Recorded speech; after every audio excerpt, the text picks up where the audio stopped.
Hey guys, welcome back. This one is for me. I wanted to do this episode for a long time. I've been looking for an excuse to do it. And then Tom Cruise did me the favor of making Top Gun Maverick.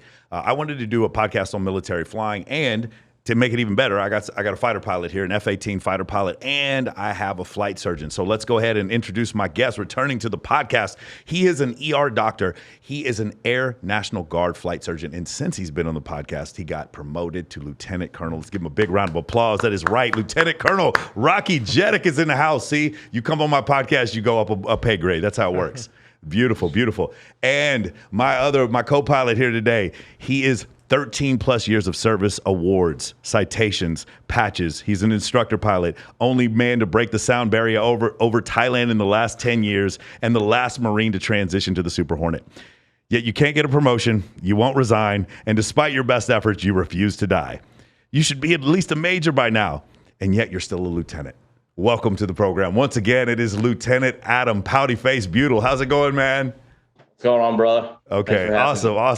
For those of you, that was nice. For those of you who have not seen Top Gun Maverick, that is a direct quote. That's what Ed Harris says to Tom Cruise. That's why I said that. All right, awesome. So let's go over a couple things. So we got a flight surgeon, we got a fighter pilot in here. The first thing I want to go over is I got a question from Dan Bilzerian. He was saying he was curious about how realistic the flying was in the movie. For those of you who have not seen Top Gun Maverick or haven't seen Top Gun, please go and check it out. Like, that's the main thing we want to go over, because that movie was, pretty fantastic. So what as far as that is concerned, what did you think? What did you think, Adam? So I think I can speak for my peers in this. We were all very excited about this movie because all that flying is flying that we do like almost every single day. I mean, it's super realistic. And what was really cool about this movie, what I don't know if most people noticed about the original, was this was the first time they actually had the actors and actresses in the airplanes. The first movie, like Tom Cruise and those guys, they didn't even get to ride in an F-14. This movie, they were putting them in the back seats, and like you could actually see like the G-forces and everything with all the flying that they're doing. And absolutely, like low altitude flying, that's one of the the most dangerous but fun things that we do. The pop attacks that they do in the movie, it's a little bit of an outdated tactic, but it's still something that we train to. And then certainly all the dogfighting, everything. I mean, that's stuff that we do on a day-to-day basis with training, both in the fleet and in the training squadron. So just to clear a couple things up, because I had to do a bunch of research on this. So when you're watching the movie and you're seeing the pilots in the single seater, just correct me if I'm wrong, they're in an F-18F model and they're in the back seat, they're in the Rio seat. And there's a camera in front of them. There's a Navy fighter pilot in the front who's actually flying the aircraft. That's correct? That is correct. Except for the scenes with Phoenix and Bob, where there's two seaters. Those are actually probably simulated. Like because I don't think they would be able to do that, because you can't do two seater. The other thing is they film one in the back seat and then they film the other in the back seat. But whenever you see the actual aircraft with two people in it, you'll notice that you can't see their faces, because those are actually, the fleet pilots flying those aircraft there. So yes, or that's where the flight surgeon flies. Yeah, that's the flight surgeon goes in the.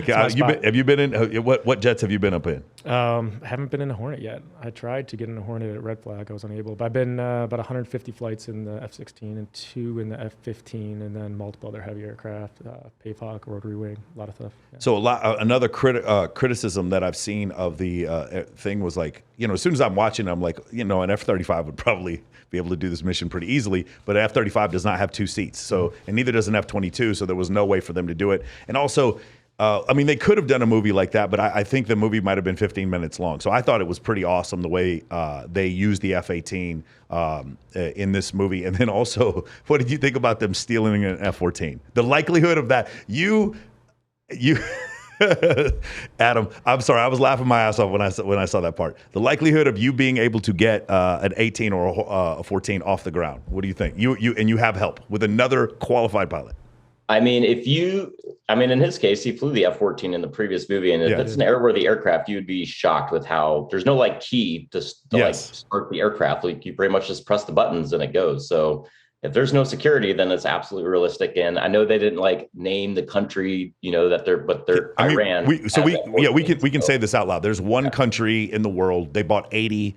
They bought 80 F-14s from us in 1971. It's Iran. They still use them. They don't have the munitions that are functional. There's no functioning chaff or flares in it. They use it as almost like an AWACS for their own Air Force. That's what they use the F-14s for. And they might have 5 of them that still work.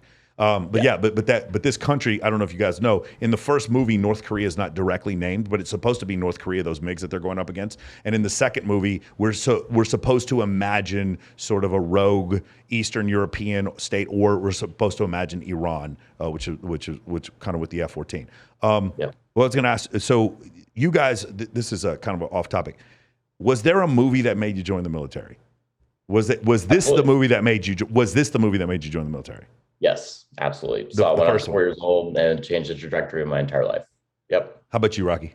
No, I wouldn't say there was a specific movie. I mean, I've always enjoyed military movies, but no, for me, it was just exposure to military medicine, just based on where I was at in Ohio. So there was no Band of Brothers. There was nothing like that. No, it wasn't. It was just, and it was also just I had a sense of adventure that the military just I knew would give me and satisfy. I was in medicine already, so it was like I was going down a little bit more boring road than Adam here, and so I wanted to do something more exciting to join the military. So I knew I was going to be tanker nav, actually before I joined, it was Full Metal Jacket. It's funny because I flew tankers. It has nothing to do with my job, but what is your major malfunction? Numbnuts is shit I say all the time. So that movie actually, and it was funny how many guys were in the Air Force that it was actually not Flight of the Navigator, and it wasn't Top Gun. It was Full Metal Jacket. That movie was so great. It's funny seeing Matthew Modine because he's in Stranger Things now. He's one of the stars in Stranger Things. But yeah, that movie actually had a huge impact on me. Let's go over a couple things. So since we have a flight surgeon here, I do want to ask you a couple of questions. Yeah, sure. We talk about, let's go over one thing. Very realistic when they go over the lip of that mountain to do the bombing run, that they turn 180 degrees and go inverted, and they do that so that the G's can go in the right direction. That's correct, Adam?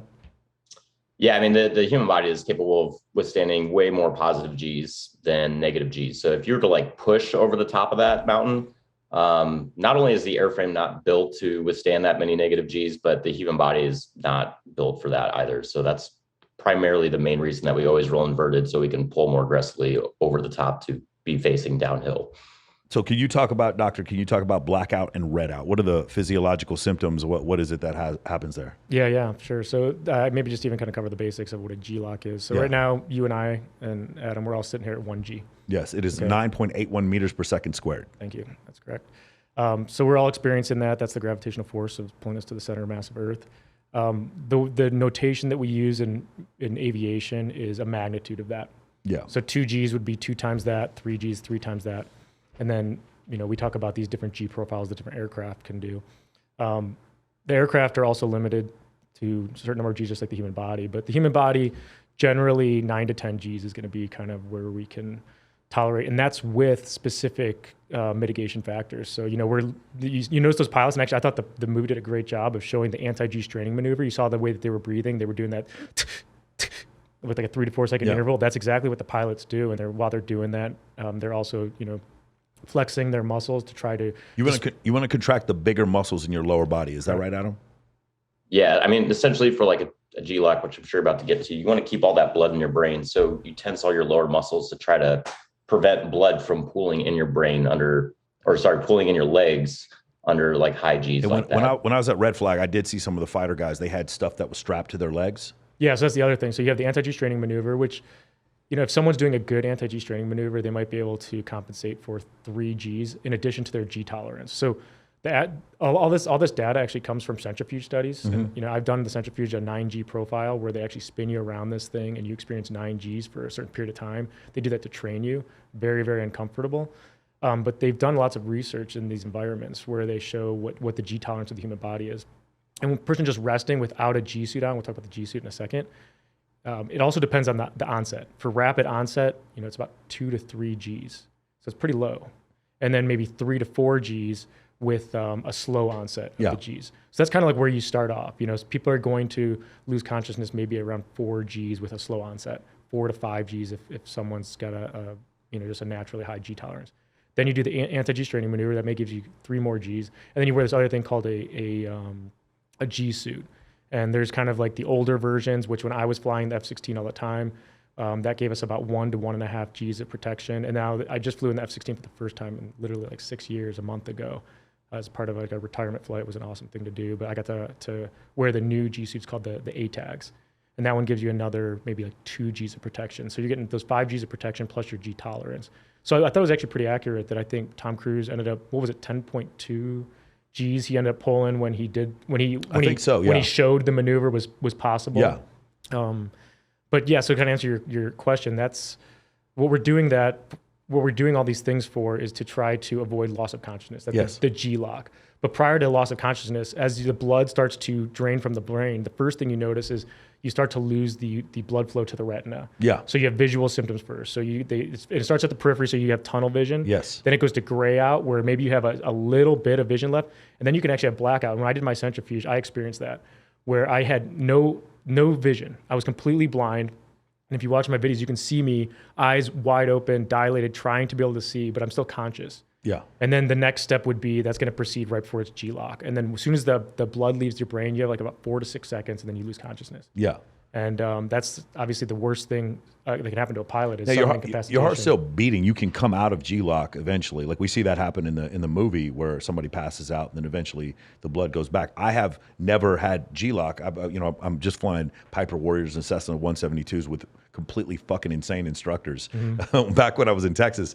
But like they would, I remember the gray out. I do absolutely positively remember looking and seeing a tunnel in front of me and seeing everything. There was no color to what I was seeing because the blood was rushing from my head. Now I'm not a fighter pilot, so it was probably like 2 or 3 Gs that I was experiencing. But yeah, something like that seems crazy. Red out would be the opposite. Yeah, so red out's the opposite, and just kind of like Adam was talking about, when they do the negative Gs, the human body does not tolerate negative Gs very, very well. And you see these aerobatic guys, they do a lot of negative Gs. That's actually pretty impressive. But now essentially the head is being engorged with blood. Yeah. Okay. And at some point you can actually have a red out where everything turns red, and that's because so much blood is pooling into the eyeballs that literally the capillaries are so dilated it changes your vision to like a red tint. Wow. And then people can end up with what we call subconjunctival hemorrhages, but that's when you get kind of bursting of little blood vessels in your eyes. So people may have experienced this, even like sneezing or coughing or scratching their eye. Yeah. Or they get like rashes on their face when all the capillaries break. They call those the Geasels, actually, when you get those. Yeah, G-induced measles. Yeah. So there's lots of kind of notations there. But yeah, the G-lock is obviously what the pilots want to avoid, because if you become unconscious, and that's why people do return to consciousness, because they quit pulling the Gs. You can't pull the Gs still once you're unconscious. So you hope that you don't crash in the meantime, and that you come to. And that takes, in some cases, the aviation studies show like 30 seconds. Yeah. Of that's crazy. Yeah. It's self-critiquing until you hit the ground. Yeah, and we lose guys all the time due to G-lock, but the Air Force, at least, I don't know if the Navy's incorporated, has this auto GCAS where it's a collision avoidance system. That was the next thing I was going to talk about. Yeah. So apparently there's a limit. I don't know if you know this, Adam, about this. There's a limit in certain aircraft. The F-22 will not go above 9.1 Gs no matter what you do. There's certain limits in certain aircraft. Is that the way it is with the? I can't remember. There was one that I was listening to these pilots talk about. There's one model of the 16 where you can just go kill yourself. Like you can do pretty much whatever. But like other ones, there were certain parameters at which the airframe would not go above a certain limit. Yeah, so my understanding is the F-16, F-22, the flight computer will just not let you pull more Gs than they're rated for. The Navy F-18, both the Legacy Hornet and the Super Hornets featured in the movie, they're both rated at 7.5 Gs maximum, and that's where the flight computer will stop you at. But there is on the control stick, there's what's called a paddle switch. It's like it basically where your pinky and your ring finger are, and if you pull that, you can override that G limiter. And they actually show that in the movie, which is really cool. So once you pull that switch, I mean, you're going to overstress the aircraft, like no problem, but you'll get 10, 11, you'll give as much out of that airframe that you have the airspeed and the energy to do, but you may like rip the airframe apart, and or that plane, if it lands, it probably will never fly again. They have to do all the inspections, see if there's cracks or anything like that. So that is like I've never pulled a paddle switch. That is like something that you would pull if you're like actually executing a defensive brake turn to like a missile being shot at you or something like that. Or you have to pull it to avoid hitting the ground. If you were in a G-lock scenario and you recovered and you're about to hit the ground, you may pull that paddle switch and hopefully not G-lock yourself again. But it's certainly a thing. But you can override an F-18 if you absolutely need to. Nice. I loved it.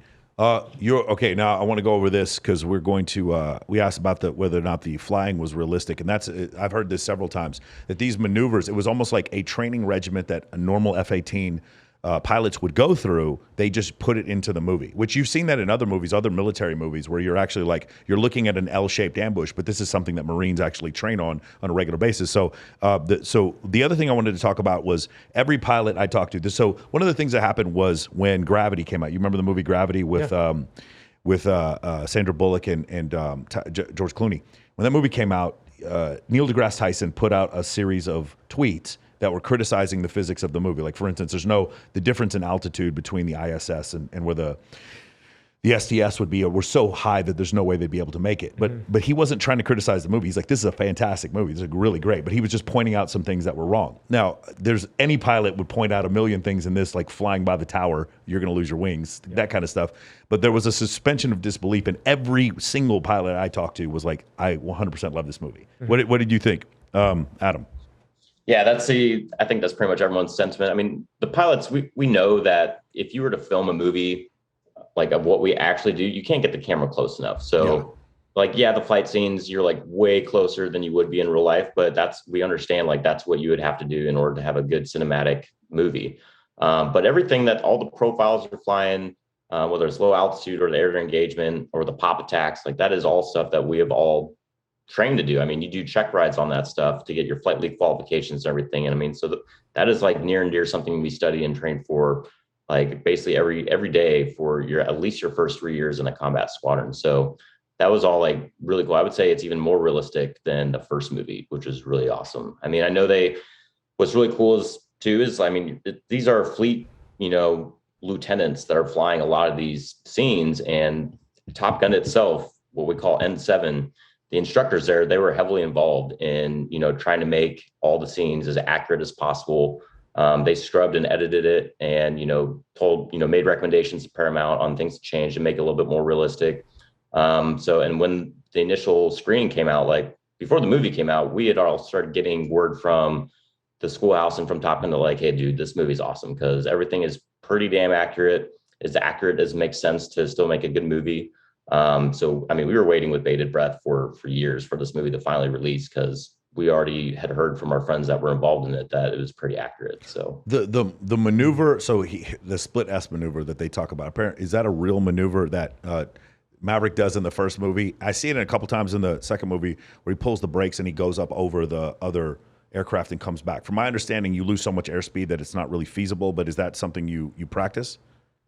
We don't practice that necessarily. I mean, like an F-22 can certainly do that, or the 5th gen aircraft in that movie that you see, because they have one of the defining differences that they have is what's called thrust vectoring. So legitimately the engines on the back of the aircraft, they rotate and can allow an aircraft to do something like that. But a Hornet, I mean, we can reef the nose back like that, and maybe you'll get someone to fly by, but you're not going to have really much airspeed and controllability like immediately after that. Yeah, that's the part that they kind of lose in the movie, is that like airspeed is life when you're flying an airplane, right? When you have these 5th generation aircraft that can go incredibly fast, and when he's talking about thrust vectoring, I've seen an F-22 turn on its side like this and just fly because the thrust vectoring was pitched so far to the right of the aircraft, it was actually flying off of its vertical stabilizer, just creating lift like this. That's how much. Not only can it fly straight up like in a 90-degree angle, which almost all these 4th generation aircraft can do as well, but it can also change super maneuverability, I think is what they called. The aircraft has certain things that it's able to do. In the 18, so from my understanding, when you're flying the F-22 or the F-35, these 5th generation aircraft, the pilot sort of gets a vote, right? But the actual what's it called? Avionics are controlled by a computer. In the 18, is it like that also? Yeah, it's the same way. So the 18 was actually one of the first, along with fly-by-wire. I mean, F-16 as well, but the F-18, you're even more so just a voting member. You, with the stick and the throttles, you tell the aircraft what you want, and it figures out how to do it for you.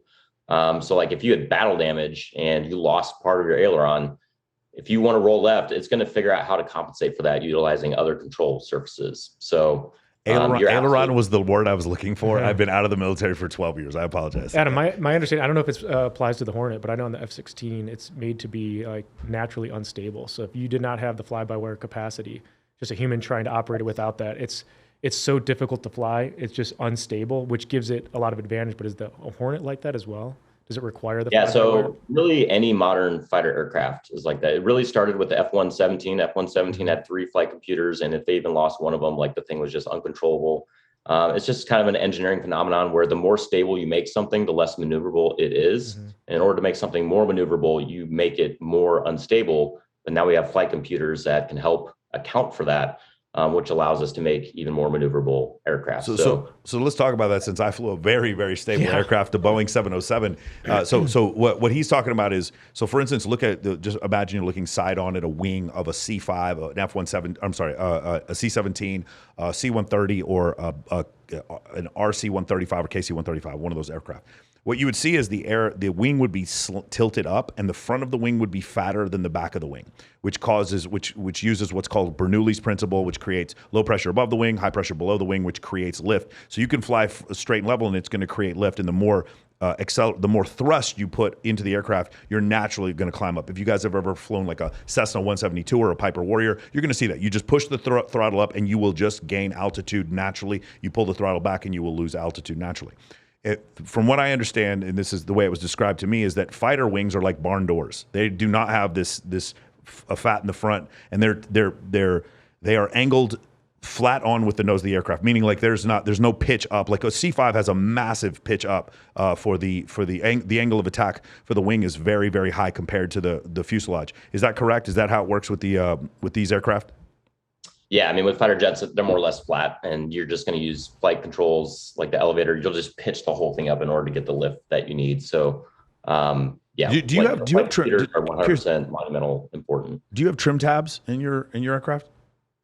We have electric trim. So you have this little trim hat, and you'll move it, and you're just telling the flight control computer what you want, and it's just going to angle. It's just going to induce a bias into your flight controls to relieve that pressure from the stick. It's not actual. There are no actual like trim tabs on the control surfaces. If that makes sense. So I mean, what would the autopilot do? So for us, if I maintain a certain thrust because of the pitch of the wings, I'm going to be able to maintain that altitude without pulling the yoke back.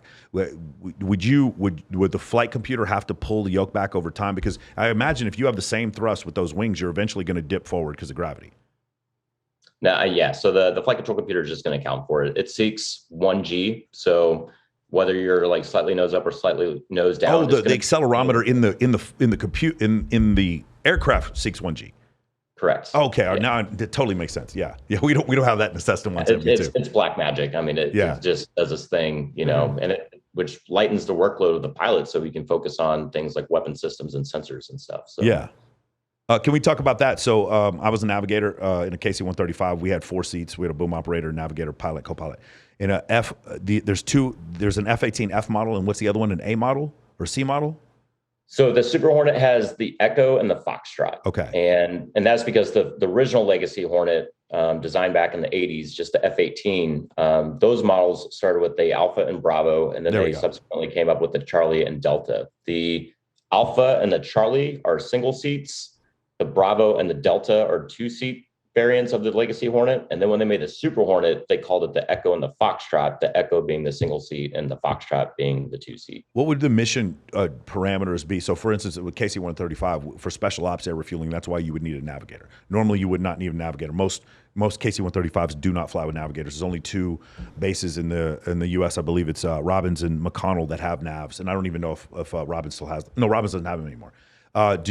So how does that work with you guys? Why would you need, and again, what's the difference between a Rio and a Wizzo? Like, why is it the same position? What is that?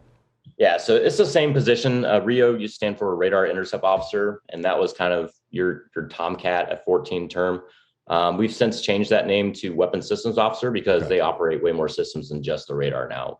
And like you saw in the movie, the AT FLIR, which is an advanced targeting pod, forward-looking infrared, that is actually, like, they did a good job in the movie displaying exactly when you would really want a 2-seat cockpit, because it's awesome if you have someone back there that can manipulate that sensor while the pilot's doing the flying. It's very difficult to do that in a dive in a single place cockpit. You're talking about the laser that Bob was firing onto the target.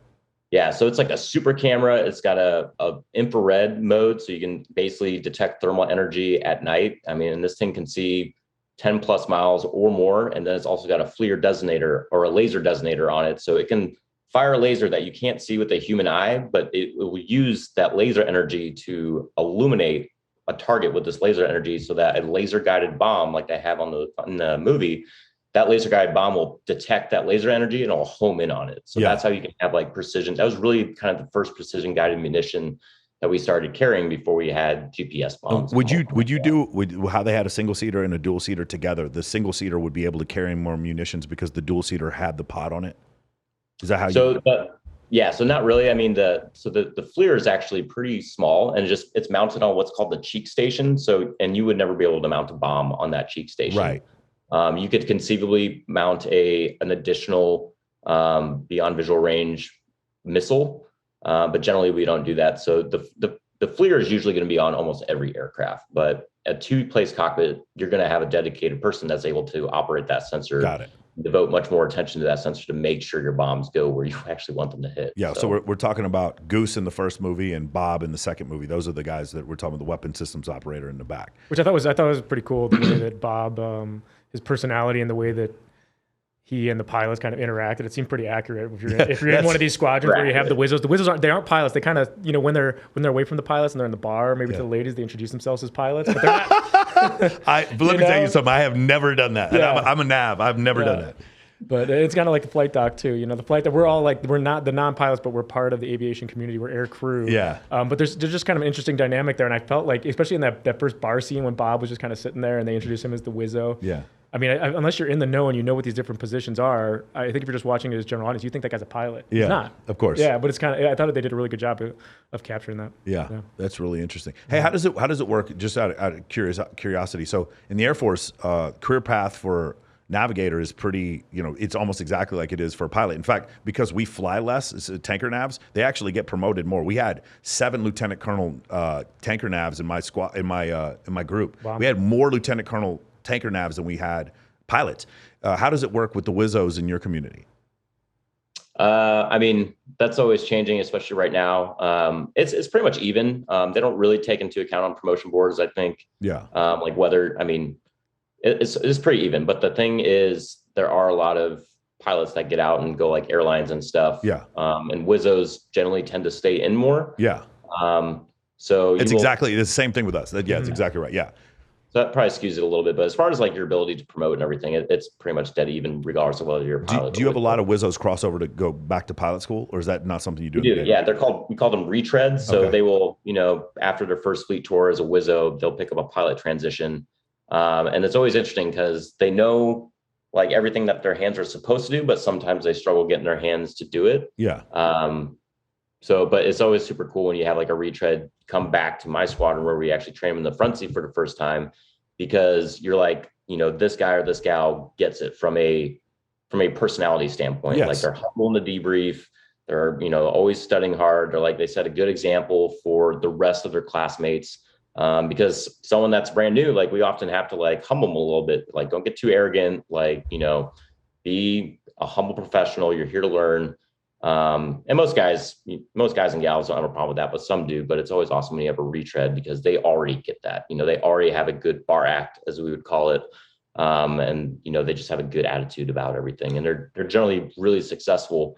However, they do have the challenge of their career timeline is a little set back because now they have to get all those same qualifications that they got in the back seat. They now have to get that in the front seat. Yeah. They're already like 3 years behind their peers that just started as pilots. So that's usually their biggest challenge. So at McConnell, the wing commander, maybe it wasn't the wing commander, it might have been the group commander, wanted every navigator to apply to pilot school, and I was like, I don't want to go spend 11 years in the U.S. military. I want to commitment. I want to go to Las Vegas and host a podcast. I'm not interested in this. Wait, is it a podcast or bikini contest? Whatever. I've done both in the last 24 hours. Don't remind me. But yeah, no, it was really interesting because that was like a transition, and then I wanted to transition to Predators, and at the time, I had to pay for my own ratings to go. It was going to cost me about $14,000 to pay for my own ratings, and then here was the scary part. I either got Creech, this is pretty close to here, or I was going to be in Clovis, New Mexico, bro. That's the end of life. You might as well be living in. You might as well be living in Afghanistan. You might as well be living on Mars if you're living in Clovis. And so I was like, and it was very scary. I was like, I'm about to pay all this money to change career. Why were you going to have to pay? I don't get that. Yeah. So now NAVs, no problem. They will pay for your ratings, no issue whatsoever, because they want NAVs they want Predator pilots. They want Global Hawk pilots. But at my time, I was like, please, will you guys pay for my rating? I'll transition out if you guys. I will stay in for 20 years if you'll let me be a Predator pilot, because I love drones. When I got out, dude, I became obsessed with drones. And they were like, no, you got to pay for your own rating. As soon as I got out, they started sending NAVs to fly drones. So I never ended up doing that. That may be the best thing that ever happened to you in your life. Bro, I mean, I'm hosting a podcast right now because of the mistake that the U.S. military or didn't make. Or didn't make. I'm just going to be honest with you. And the guys in my squadron will say this. I was an average officer. I was a really good navigator, but I was like, when it come to the other stuff, I was like, man, I don't want to do these CBTs, man. Yeah. I was the first guy to complain, like, can we go home, man? I hated the office work. So actually, let's transition to that. Both of you are not just aviators. You are middle management for the federal government. And I think a lot of people don't explain this. I was running a planning shop while I was a KC-135 instructor navigator, meaning I was having to put all the air crews with the airplanes, and then later on I worked in counterintelligence offices in the intel shop. Can you guys talk to you about the other jobs that you have besides flying the airplane? Yeah, I don't know. I can't speak to the Navy. I know the Army doesn't necessarily operate the way the Air Force is, but the Air Force expects every officer to be a leader. Yes. We don't have warrant officers. There's no someone. You're not someone that's trained to do your job. If you want to remain a pilot, you want to remain a doctor and continue to do doctoring, continue to do cool pilot stuff. Sorry, you're going to be a leader. Yes. We're going to continue to take away the fun stuff, and we're going to give you more administrative work the longer you stay in. Yeah. For some people, that's okay. For a lot of people, they don't like that. Yeah, dude. When I was a senior captain, when I was up to become major, I remember like hardly flying at all, and then I would see the lieutenant colonel fly once a month, and I was like, bro, once a month? I'm already a navigator. Like, what, you want me to fly once a month? And like, I was begging to deploy. I was like, because when I deploy, I would get a ton of hours, and when I wouldn't deploy, I'd be sitting at home like checking papers and all this kind of stuff, and I would be stuck with a broken printer. That was my biggest problem, is the printer was broken. Well, what about you? What about you, Adam? So very similarly, especially in the Navy. I mean, I never deployed on a boat myself because I was Marine Corps in the past, but on a carrier, you have fixed amount of space for a certain amount of people. Yeah. So in order to facilitate having all the jobs that you needed done, the pilots will often be division heads of of different maintenance shops. So yeah. Either you're in charge of like the engines and power plants maintenance shop or the electronics maintenance shop. That's very different. In the Air Force, I don't believe we have maintainers that are pilots ever. Like, I think our maintainers are just maintainers. Yeah. I mean, they're just maintainers, but you're like the officer in charge. So you handle like their fitness report paperwork. Right. You're basically the person in charge if one of your maintainers gets in trouble or anything like that. You put together their promotion packages, in some cases, awards, and what do you call it? We call it a flight commander. Is that what do you guys use for like in a supervisor position as an officer? In the Marine Corps, it would be a flight commander. In the Navy, it'd be something different, right? Okay. Usually just like OIC. So you're like the power line shop OIC, which is what I was. Just OIC, so I had a officer, power line Marines. So the Marines that handled the engines and everything. In the Air Force, all the officers on the maintenance side were only maintainers, and there was a little cool trick they did, whereas the highest. It is different in the Air Force. Yes. The highest ranking maintainer was a major, and the highest ranking squadron commander was a lieutenant colonel, and that was always the shit was rolling in one direction whenever we got to. Funny story, and I'll never have another reason to tell this story, so I'm going to tell it right now. Do it. So I did the planning shop, and we have a stand-up brief every Friday where we have to brief the 05 on how the airplanes were doing. And you guys, we'll talk about this. You guys know there are certain aircraft in your squadron that are haunted. I don't care what anyone says. The tail 3434. If you guys ever get to fly that motherfucker wherever you are, anybody who flies that KC-135, that plane is haunted. Somebody died in that thing in Korea. I don't know what happened, but that plane never works. So there are certain aircraft that are haunted. They just haunt. These things stay like for whatever reason. They just never fixable, man. I can't imagine flying a C5 where half of them are haunted. So now we would come up there and so we would each put in our slide into the PowerPoint presentation, right? And so my slide is always, this is the crew that's going with this tail. And then the maintainers would come up and be like, these tails were, and then obviously the good ones would be green and the red ones would be red. Yeah. So my stupid ass on April 1st went in. I took the maintainer's slide and I made it all red, like 2 pages of red. It was so fucked up. This poor little lieutenant, he's sitting there and he's like, This is the maintenance officer? yeah, he's briefing the L5. And the whole thing is red. Oh, no. And the next, and bro, it's like, what the problem with the tails? It was just shit I made up. It's like cotton balls in the engine or some shit like that.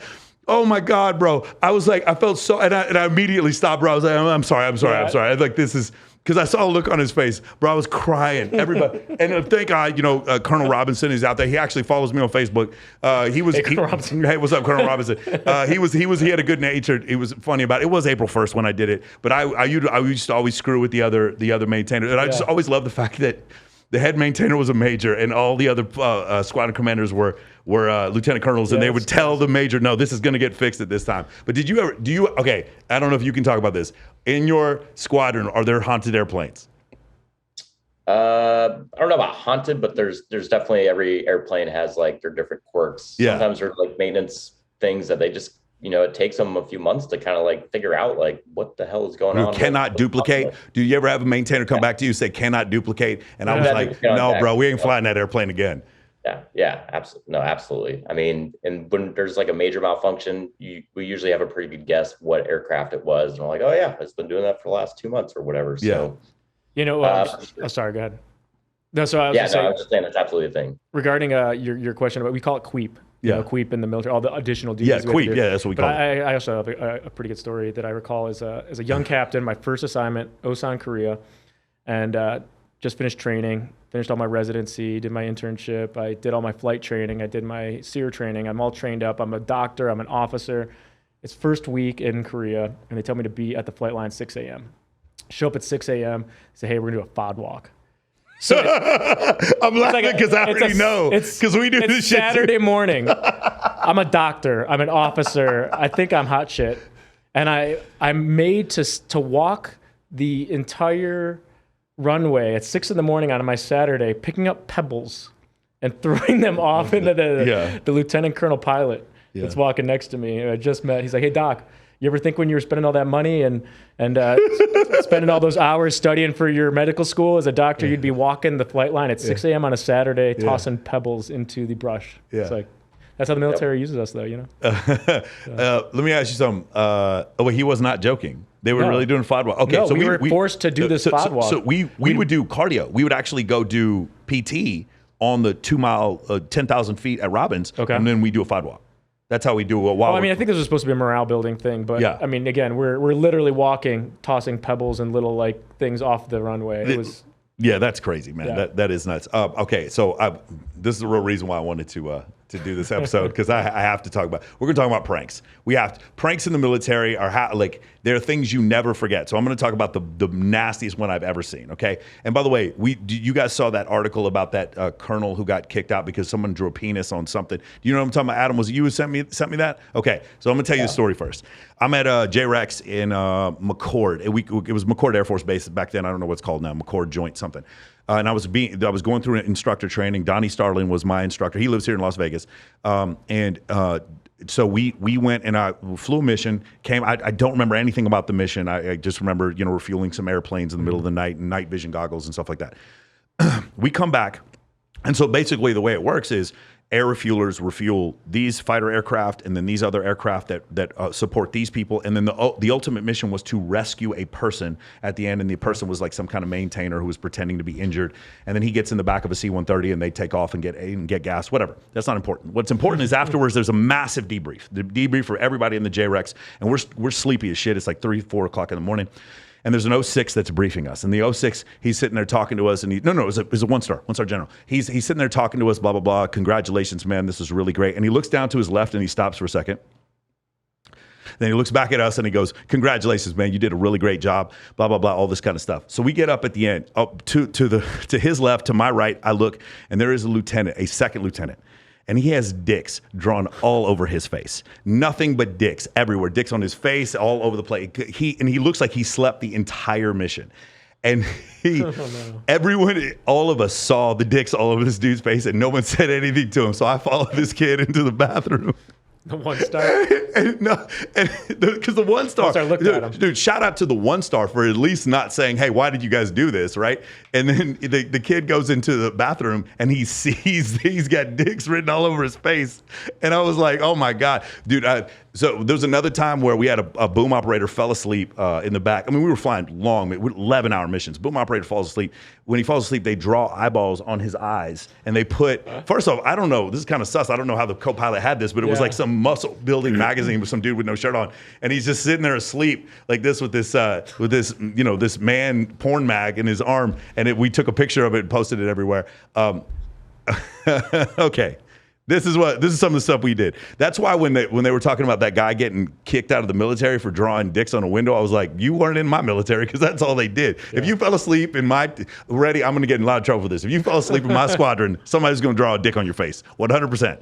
Now, let me ask you, what happened? What are some of the crazy prank? Oh, the other one where they would have us take trash bags, and run up and down the runway, and like we were trying to get air samples. Did you guys ever see that? No, that never happened to you? Must be a heavy thing. We had one thing where we were holding this big piece of metal up, and we were calibrating the radar. They're standing like at Hickam Air Force Base on a taxiway, holding this fucking on the parking area, holding this thing up, calibrating the radar, like jokes like that. Did you ever have anything like that, Adam?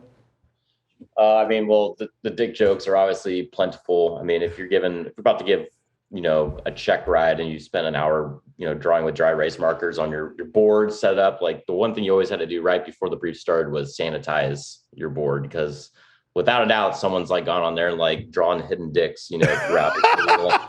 Try to catch them. Otherwise, people are just laughing the entire time. Like, you're trying to give this serious brief, and like people are just cracking up in the audience, and you're like, God damn it, I know I missed a dick on the board somewhere. So. Yeah.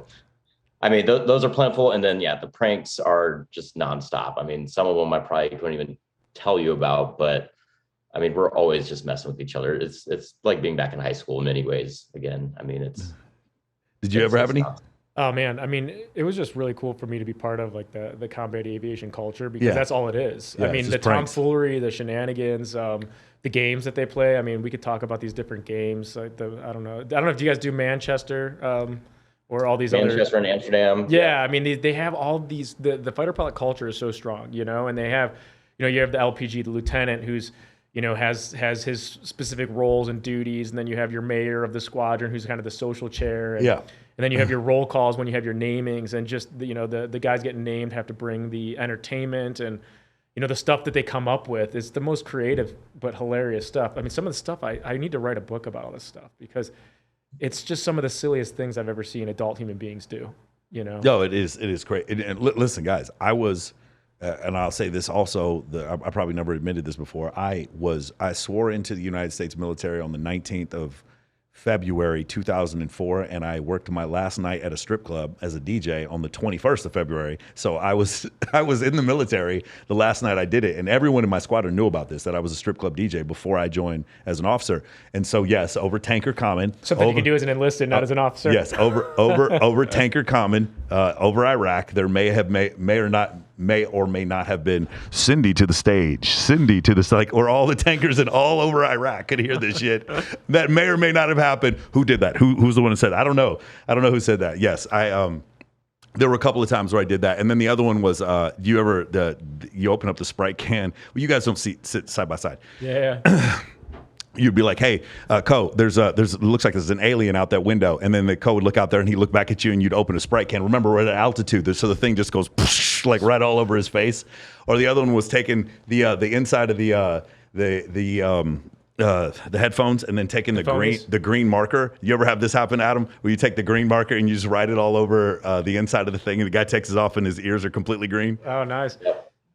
Or glitter bomb someone's helmet. So oh, what am I forgetting, man? When you lose your ID card, and they go take it, and they take a razor blade, put it inside of a bottle of water, put it in a freezer. You can't find your ID card anyway, and somebody's like, "Hey, Nav, you want some water?" And they put this frozen bottle of water with your ID just like floating in the bottom of it. It's pretty funny. Well, that reminds me of, and actually just to bring it back to the movie, which we're supposed to be talking about, we've obviously gone some tangents. There's that one scene in the movie where he puts his hat on the bar. She rings the bell. Yeah. That's actually a legit, so I was going to ask you guys about that. That's a legit thing. So she rings the bell, and he has to buy her around for everyone. But having a hat at the bar is always a no-no and a big deal. And I've definitely seen quite a few hats that go missing. And where are they always at? Where's the hat always at, Adam? If it goes missing, I don't know if it's different in the Air Force. Oh, for us, it's the freezer for us. Yeah, no, we would freeze. Yeah, no, I knew that answer. We would freeze hats if you lost your cover. All of a sudden, whatever, you'd go and you find your cover, and it would be. I've worn a frozen cover before. That motherfucker is hard to put on. That is definitely the things we do to each other. Again, I talked about this before. You guys know I've had Dr. David Buss on here. There's an evolutionary theory. It's just a theory that the reason why Homo sapien males give each other shit like this, like every soccer, football, basketball, military, whatever, locker room, garrison, throughout the history of time, some dude has told another dude, I fucked your mom. Every single one. It doesn't make any difference what time period or how long it's been. There's always been one guy who's like, oh yeah, your mom jokes or whatever. And the theory is the reason why men do this is to check and see if one of us is a narcissist. Because or a sociopath, because a narcissist or a sociopath is not going to be. If people made fun of me, dude, I laughed as hard as they laughed. I was so happy to be part of this culture where these dudes were making fun of me. It meant that I belonged with them. I loved when they made fun of me. If I'm a narcissist or a psychopath, I'm not going to want these fighter pilots or these tanker pilots to make fun of me. I'm going to feel like I'm low status. And so I think the theory, again, it's just a theory. It's an evolutionary theory. The idea that this is actually part of evolutionary psychology where men make fun of other men in order to balance things out. Well, I mean, I thought it was interesting in the movie the way that and actually I want to ask Adam about that. What did you think about the way that they acted, the different pilots and their attitudes? That was my next question. By dealing with egos, it kind of moves into that, and that was an area that I've been very impressed with the combat aviation community in terms of. I mean, we're talking about how we joke around and all the shenanigans, but man, when it comes to the brief, the debrief, and in flight, I mean, they are professionals, and I think there was certain scenes in there, certain behaviors that I think would definitely not be tolerated. And at least, and maybe the Air Force is different than the Navy. I know you guys are famous for your tail hook shenanigans, but yeah, I mean, so yeah, like you said, once the door shuts on the beginning of a brief, it is 100% strictly professional. Like people roll down their sleeves and take their covers out of their flight suit, and like look presentable and everything. And it starts with a time hack that shall be like on the exact second, all the stuff. And then all the way through the end of the debrief, 100% professional. But as soon as that debrief's over, then it's almost like switching gears and being a complete personality. As far as like in the movie, they did a really good job kind of like nailing the fighter culture. They definitely accentuated some of those personalities a little bit more, like the guy Hangman. Like, there have been cocky guys like that in the community, and they usually are short-lived because they're either cut off at the knees, or just no one wants to be around them. No one wants them in their ready room. And, would I rather have the pilot that isn't amazing, but it has a great bar act in my squadron, or would I rather have someone that's a complete douche, but is an amazing pilot? No one wants that guy. So, or gal. So, your options in that community are limited very quickly if you are like superb, like really arrogant, or, basically a narcissist, like you're just saying, if you're diming out your buddies or only looking out for yourself, it's not going to go well, and it's going to be found out very quick. And it is amazing how fast word spreads in this community. Yes. Like one kid shit in the simulator, and within 30 minutes, people in Japan knew about it. Wait, literally shit in the simulator? Yeah, like he couldn't hold it in, and he was like, he was afraid to like ask, the instructor, like, take a break. And bro, I'm not gonna lie, there were a couple times. Shout out to Lionel Abschner. He was my first Abschner, as I say his name. He was my first instructor pilot, Nacogdoches Municipal, whatever, FLIR back in Texas. This guy tried to kill me so many times. There was this one time when he pitched the nose over and pulled the throttle, and in my mind, we had just died and the wing came off. That's what I thought had happened. I was a second lieutenant. I had no idea what was going on. And we're headed straight. I mean, I could see the tops of cows. We're headed straight towards the ground. He's like, okay, now pull us out of this. And I'm like, what? And I saw, I pull us out of it. And after the 17th time, you get used to it. The first time, I had completely resigned myself to death. Like, this was it. We were going to die in the Cessna. That's essentially what was going to happen. Oh, one last prank. To any of the guys who were with me with the 562nd training squadron, the San Antonio, Texas, there was yes, it was me.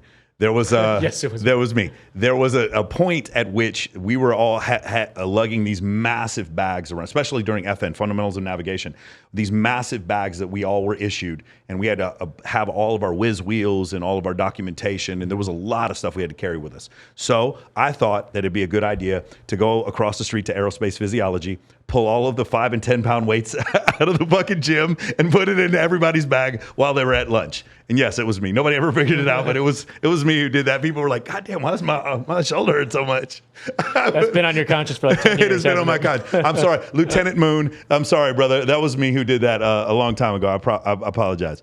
So that there was that, and then the other thing I loved about what you're talking about is dealing with the different personalities, right? Mm-hmm. The person who's too, you're right, they accentuate it. Rooster is too conservative, just like Maverick in the first movie is too conservative after Goose dies, mm-hmm. and then Hangman is too aggressive, right? He's pushing the limit, and so you have to, like, for the audience. Remember, this is like a recruiting film by the U.S. Navy. For those of you who don't know, the U.S. Navy had a huge part in the first movie. I don't know if they did in the second movie, but they definitely did. Yep. And also, obviously, yeah, they did. Of course, they had F-18 fighter pilots. The Air Force had a movie, Transformers. If you ever watched the first Transformers movie, you see U.S. Air Force logos everywhere.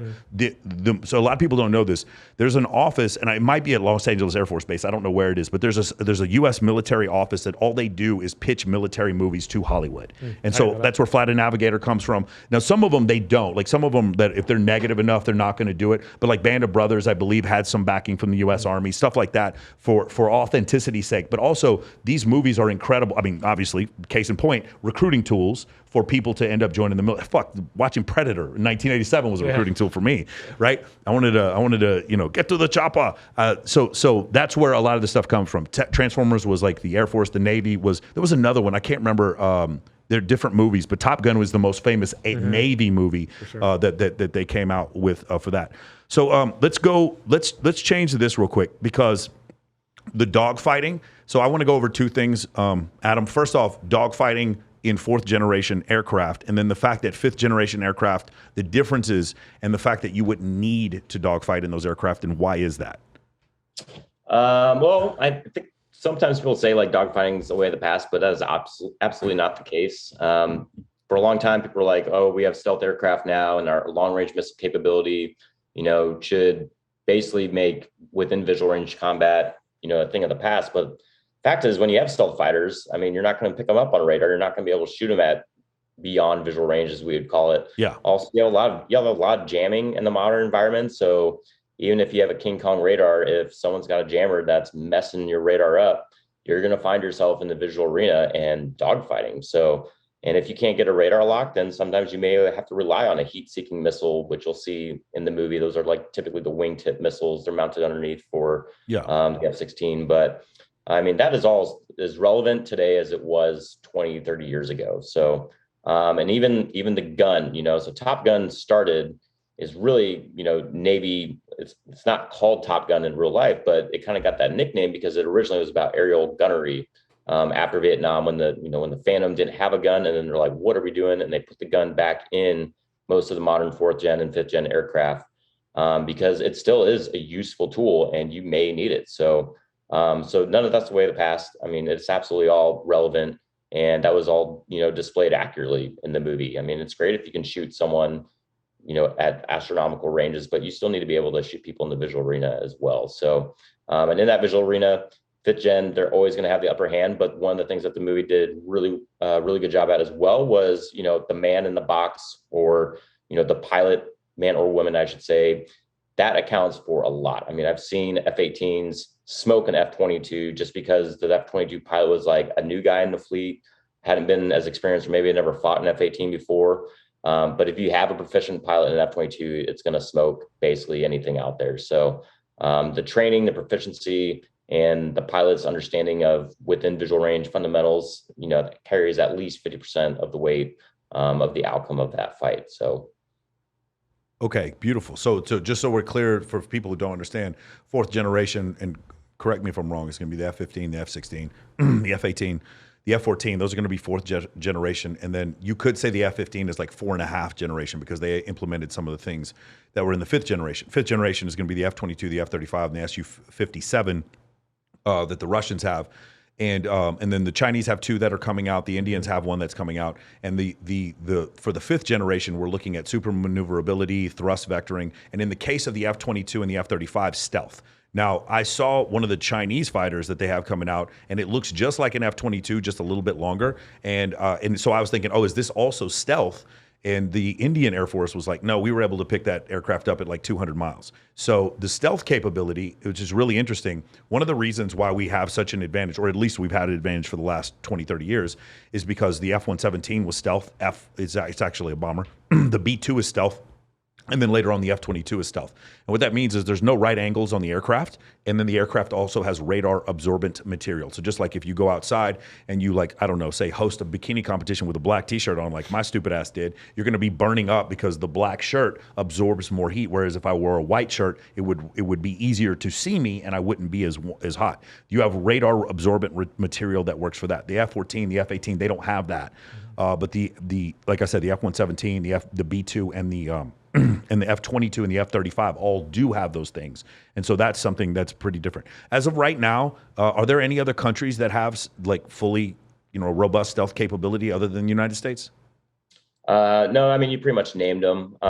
You're correct to say that, an F-15 and even a modern Super Hornet in those movies, we would typically classify that as like 4.5 gen because they are low observable. They have some of those techniques to reduce their radar cross section. Yeah. As far as like fully stealth capable, you're pretty much talking about the F-22, the F-35, the PAC-FA T-50, which is the Sukhoi that you just mentioned. It's just different nomenclature.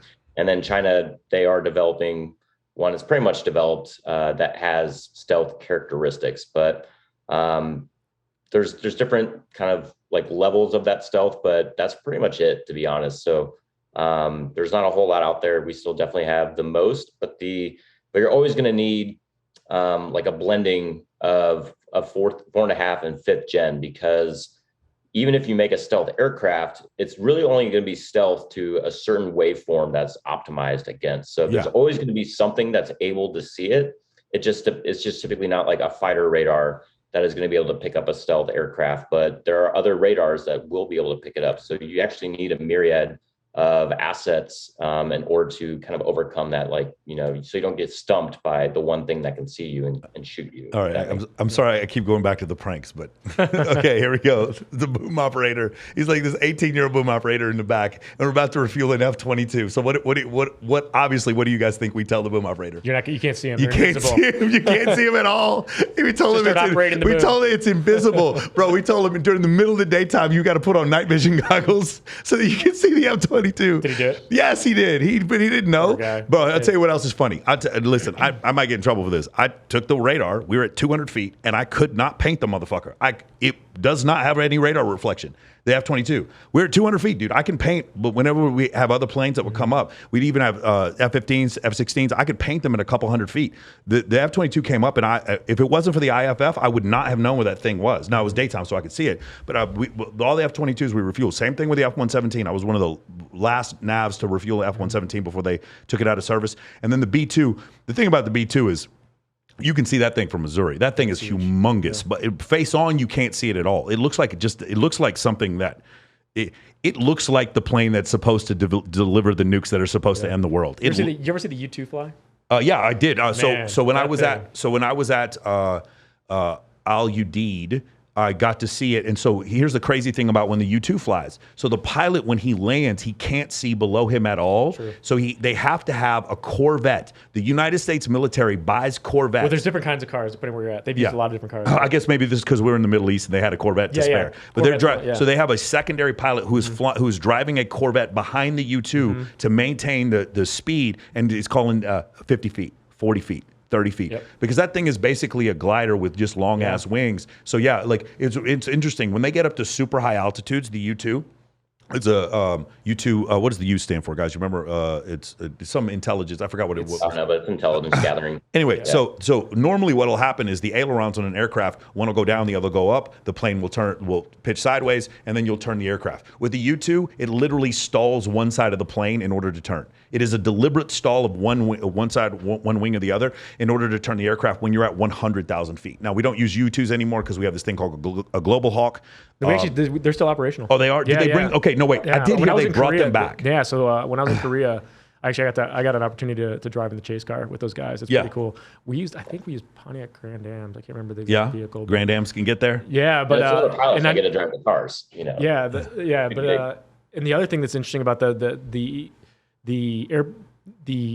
wings are so long. Yeah. They have to have I can't remember what they call them, but they have essentially these poles on them with wheels because, you know, when they don't have the lift on, they will actually scrape the ground. Yeah. Oh, yeah, that's exactly right. Yeah. I mean, it's such an interesting aircraft. Yes. And when you see it fly, it's called the Lady Dragon. It's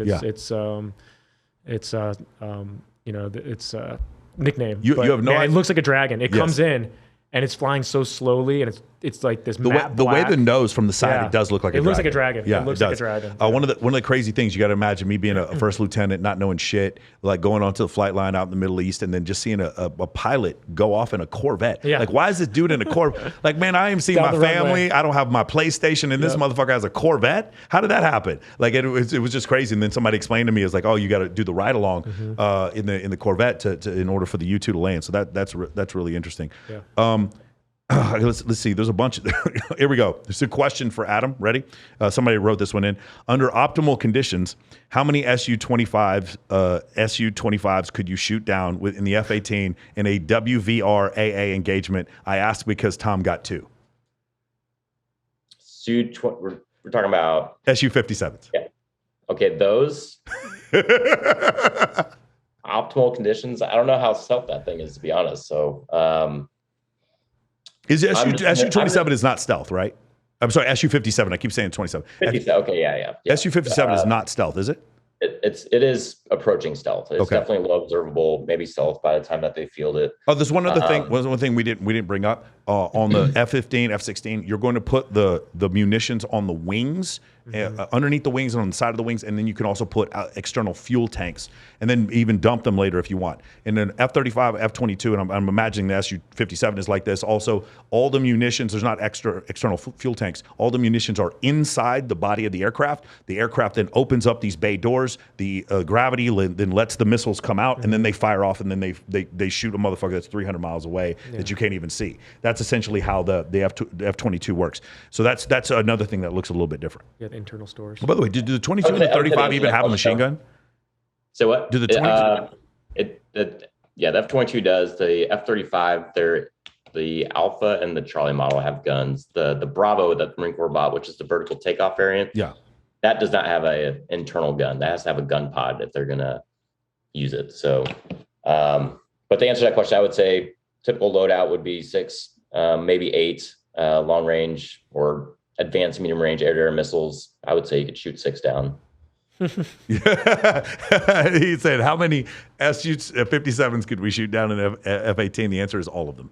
Well, Tom did have the advantage where he had the element of surprise there, he was at visual range. So and he was in an F-14. He wasn't even an F-18. That's a good point. But they were still like kind of ambivalent if he was one of them or not. Because they only got a few F-14s left, so they don't want to get rid of those. Exactly. It goes in the museum. Yeah, actually, a lot of petroleum money there. So what kind of maneuverability? So here's another thing I thought that was really interesting. I heard some guys talking about if you had a Top Gun instructor versus a very, very good F-18 pilot, the instructor is probably going to win dogfights most of the time. Like there is a difference, a pretty significant difference in talent if you're practicing and you're in the seat doing dogfights on a regular basis. Can you talk about that?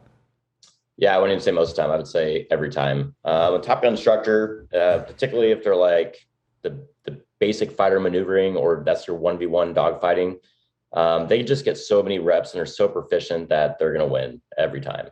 And but that proficiency drops really quickly. Like if you haven't fought that type of fight in, I would say even a month or 2 months or 3 months, you get rusty. I mean, it is a skill that atrophies so quickly, but then you get it back really quickly as well. So there's a lot, it's because it's a lot of flying just by the seat of your pants. You're looking outside the entire time to see, the other person. So it is a really fast inside outside scan. It's so dynamic, and a lot of it you just go by sight picture and feel what feels right. And that is something that's very hard to ingrain in a long-term memory or to get it back if you've had a break outside the cockpit. So Yeah, I mean, even guys go to Top Gun, they're basically getting schooled by the instructors the entire time, but it's all for learning, right? It's not like this competitive environment like the first movie or anything like that. The sole purpose of the school is to take your lieutenants that are coming, off of their first fleet tour, and we are going to now teach them with all the updated tactics that we have, and teach them to be instructors as well. Because then from there, they're eventually going to go to a fleet squadron and be the training officer so that they can teach their squadron all the new tactics. So Top Gun is where the training officers then they leave Top Gun and they go to become training officers at the fleet. Okay, that makes a lot more sense. The other thing that I really liked, obviously in Men of Action, we have a leadership portion of our program, is that if I loved one of these pilots who was saying this, is like, and I've heard pilots in my squadron say this too, is like, as long as you know that I'm coming from a good place, or as long as you know that I care about you, I can yell as loud as I want. As long as, and that's how I felt too. If I got my ass chewed out, but as long as I know I'm getting my ass chewed out because the guy chewing me out wants me to be a better navigator, a better officer, then I'm fine with it. And a lot of people, this is why not everybody joins the military. A lot of people don't like that type of direct communication. Can you talk about that as well? I'm sure you probably got some butt chewing at some point in your career. Oh, absolutely. Just like Brad Pitt in Inglourious Basterds, like, I'll get chewed out, but chewed out prefer. Yeah, I mean, but also on the other side though, like not every student has the same style of learning. So some guys and gals respond better to an ass chewing, and that's what they need, but they respond well to that. And then other people don't. So you might take a little bit more different approach, but in general, like every sortie is at least $10,000 probably in gas and maintenance alone. So you need to maximize that training. And so if someone's not getting the hint, like you're trying to be nice about it, like you're absolutely going to ask them to get the point across if you need to, but that rarely happens, to be honest. I mean, someone would really it would have to be like willful neglect of a training rule or something like that, like a flyby of a tower that you weren't cleared for. That's when you're going to get ass training, but that's actually very, very rare. Usually that type of personality is nipped in the bud or rooted out even before they make it to F-18. So let's clear this other thing up. Unscheduled flyby of the tower, you just lose your wings, period. Like this is my understanding, is like that is a pretty unrealistic thing that he was doing. Yeah, I mean, if you do it like he did, it's not just a flyby. Like then they're questioning, like, who is this person? How's he doing psychologically that he's going to have such blatant disregard for good order and discipline? Hey, Iceman told him he was unsafe. Iceman said he was unsafe. You know what I loved about the first? Let's talk about the first movie real quick. I just watched it the other day. There's a couple things. Number one, Iceman isn't wrong. Like, if you go back and watch the first movie and just ignore the fact that Maverick was a Maverick, that he looks the way Iceman just looks so arrogant. If you look at him, because it's funny, because Hangman is supposed to be Iceman, but Iceman is not. Iceman is about safety. He brings it up several times. Yeah. Iceman isn't wrong. When you listen to his dialogue, you're like, no, this motherfucker is unsafe. He's not incorrect about any of it. Maverick is actually Hangman in the second movie, right? Maverick is the one who's pushing. No, you're kind of right. You're right there. And it's funny because the conservative one ends up being Rooster, right? Rooster's the one who he's like, I just want to finish the mission. It's like, well, we're probably going to end up dying. It's like, yeah, but we get the mission done. So it is really interesting because they extenuate. Listen, there were a couple of guys in my squadron that were assholes. I'm not going to lie, right? And they were good flyers. That was the thing. It was interesting because I did have a squadron commander who was a terrible flyer. I mean, I'm not going to lie. That it's just when I understood from all the other pilots, they just told me she was not proficient. She didn't know what she was doing, and she ended up getting fired. And I remember seeing this thing. It's like, you have to be able, as an officer, you have to be above reproach. So everything, I had to be good enough at everything. So I was terrible with my cardio. So I was in the gym all the time trying to get that 1.5 miles up to a certain level. I did not do well with my OPR, so I got better at that. There were certain parts of the aircraft. I remember being scared shitless, and you can probably talk about this studying NATOPS, because we call it, ours is like a T-43 tech order. We don't call it NATOPS. The Bible on your aircraft. For the KC-135, I remember being embarrassed on my first. It's crazy me saying this stuff now, but being embarrassed on my first pre-brief when I was going through Navigator upgrade, and I remember just everybody in the room just looking at me disappointed, and then spending 12 hours on every single fucking chapter of that book. Bro, I went through. I can tell you all about the pneumatics of the KC-135 now because I was scared. The hydraulic system, all that kind of stuff. Can you talk about that? Like, because he throws the NATOPS into the trash can. And that was one thing that like got me at the beginning of the movie, because I guess he was trying to express that F-18 can do things that you didn't know it could do. But like, can you talk about the importance of just that thing, that NATOPS, that Bible that you guys had? Yeah, so I would, earlier we were saying everything's pretty accurate in this movie, but that's probably like one of the moments where all my friends were just laughing, because when he throws that in the trash, I mean, you're expected to know that stuff, and then you should never have to talk about it ever again, because then you're focusing on tactics. But no one is going to like brag about how well they know NATOPS. Yeah. Like, I mean, so when he's like, I bet you know this book very well, and you're like, yeah, you're damn right we do. It's like, that is not something that we brag about ever. Like, you're just expected to know it. You know, that's none of the tactics or anything. And it's nothing about the maneuvering capabilities or anything like that. That is purely like, here's what you do in an emergency. Here's what the different oil and pressure and systems do. So that part was freaking hilarious, because I looked at my buddies and we're just like kind of rolling our eyes. But I mean, it's for Hollywood. So, but we did love that he threw it in the trash. Like, that was freaking hilarious. So Yeah. But yeah, I mean, you're expected to know that stuff, and if you don't know it, then that'll get highlighted pretty quickly. But you're right. I mean, it's a lot of studying, but you learn it once, and then it's a struggle to kind of keep up on top of it, because you're studying tactics that are constantly changing.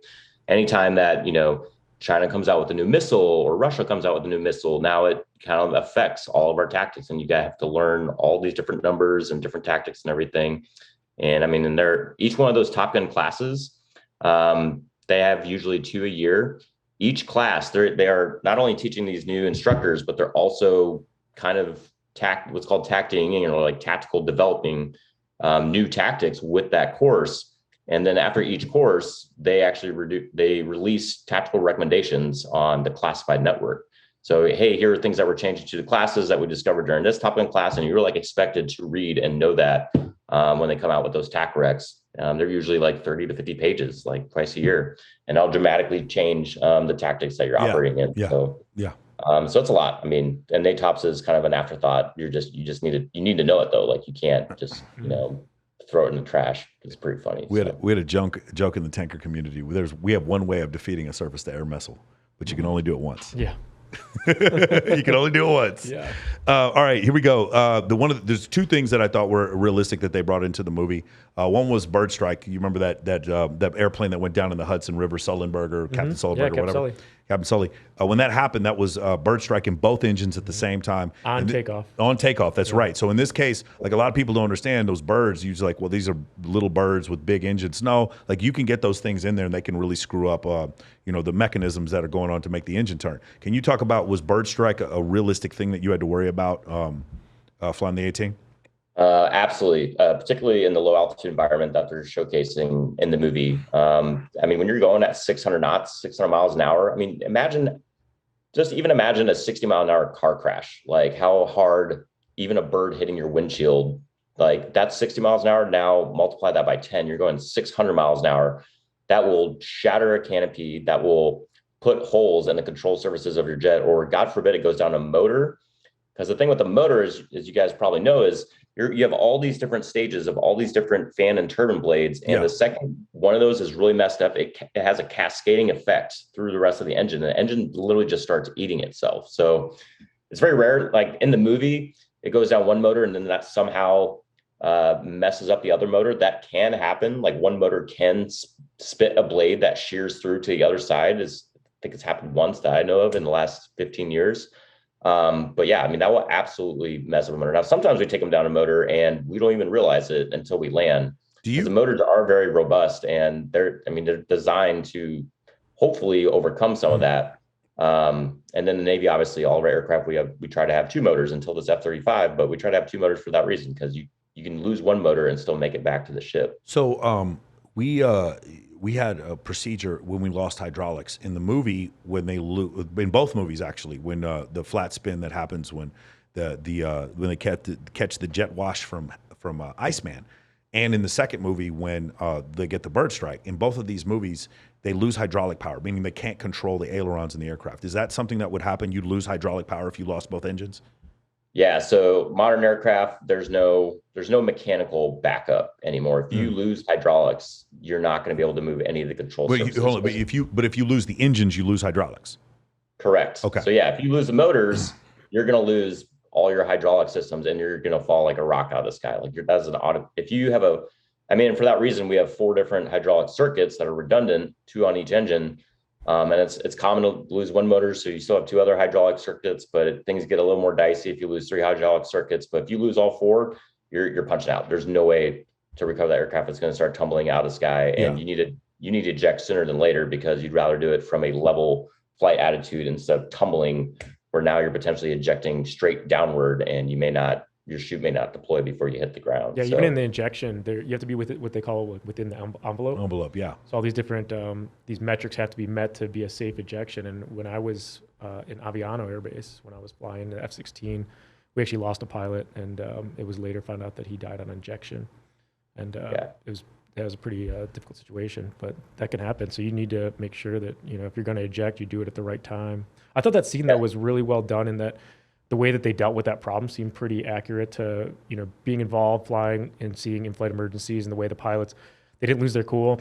They kind of ran their checklist. They did their bold face, and I thought that was all pretty accurate, the way that was done. For those of you who don't know, the bold face is the emergency procedure. Mm-hmm. So for us, for the pilots, if we had an engine fire in flight, you would pull the fuel line to the engine. That'd be the first thing that you would do, and then you'd pull the throttle back so that the engine wasn't firing anymore. We have 4 engines in a KC-135. If engine catches on fire, I've seen it happen. It's not that big of a deal for us for the engine to catch on fire. But the other thing that about the tanker is that if we lose hydraulics, we can still fly the airplane, because it's the Boeing it turns into a glider. Boeing 707 KC-135 was built in 1957, and yes, I flew airplanes. I flew airplanes in 2009 that were built but you could smell the Korean War in these motherfuckers. They were so old. They had their factory issue seat belts. The fan was you could see the rust on it from Vietnam. That's how old these airplanes were. And so, I've been in airplanes 3 times that had fires in the air. They had one time fire in the cockpit. I did not experience an engine fire, but one of the other pilots, one of the other people in the crew did. One of the other squadron mates experienced that. We had an APU catch on fire. That's another thing. When you're talking about the F-14, stealing the F-14, we have an APU inside the airplane. Mm-hmm. So that external thing that started the jet, we have one of those built in the KC-135. It's like a T-38 engine that's built inside the KC-135.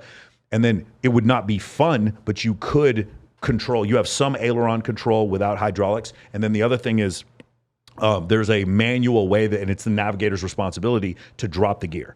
We can drop the gear through gravity. We have this crank we use, and it drops the gear. And you realize Boeing made think about it. The KC-135 was made for one reason: to refuel a B-52 for a nuclear mission. That was the only reason. It was made to fly one mission for one aircraft. And we made 700 of them, and we kept using them for 50, 60 years.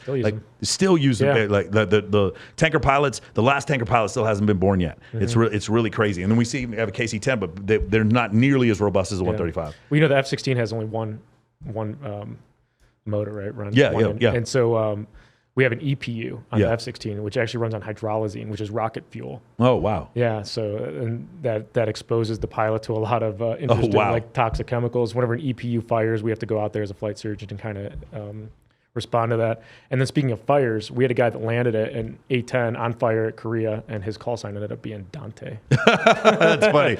Dante's Inferno. It's so crazy because this airplane's so old.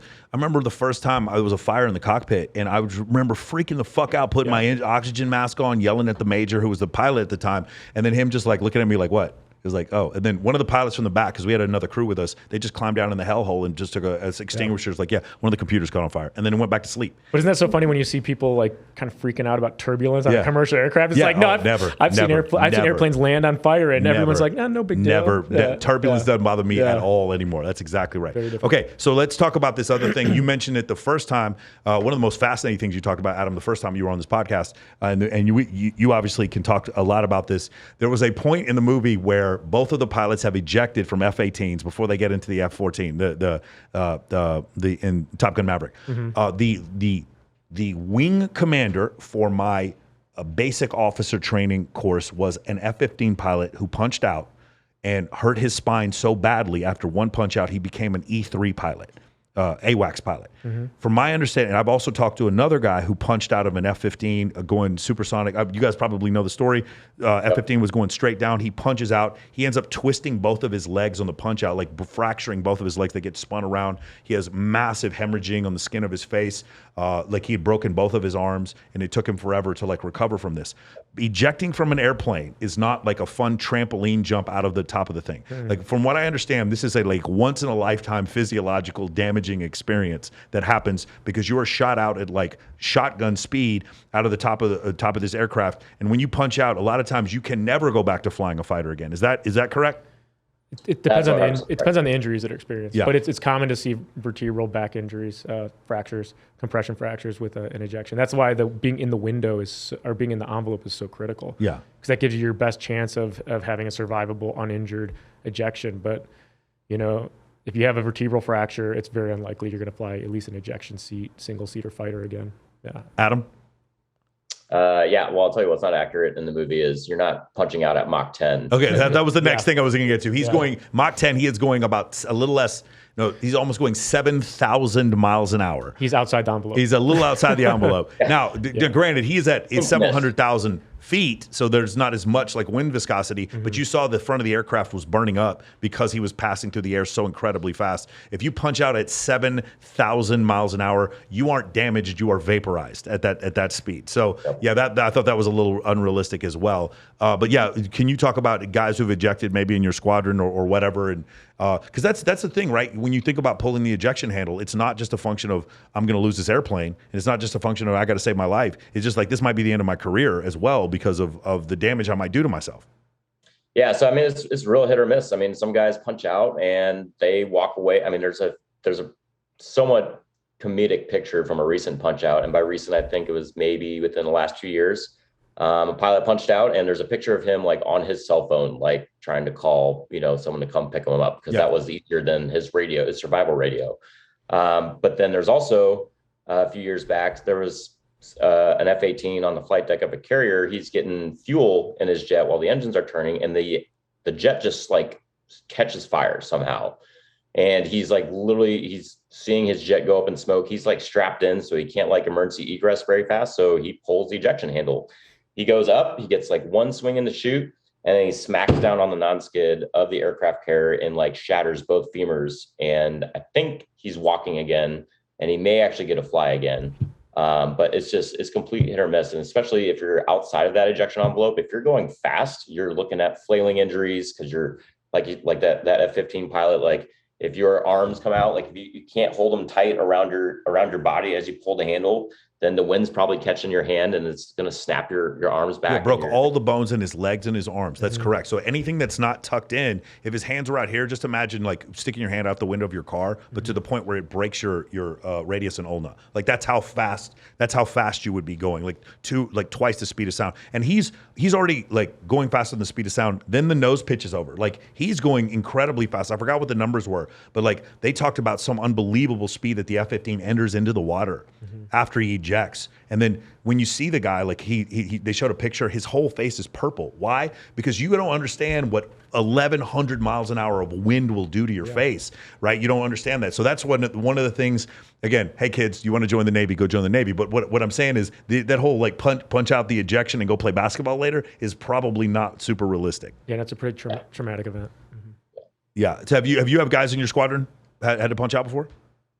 I mean, there have been guys. There was a jet in my squadron right after I left. They collided in Japan during a refueling event, and they punched out, and the pilot unfortunately died, and the backseater lived. There are so many things where if even one thing messes up, then that could be the difference between life or death. So there are a lot of things that need to happen correctly in order for a successful injection that you can walk away from. So yeah, it just depends.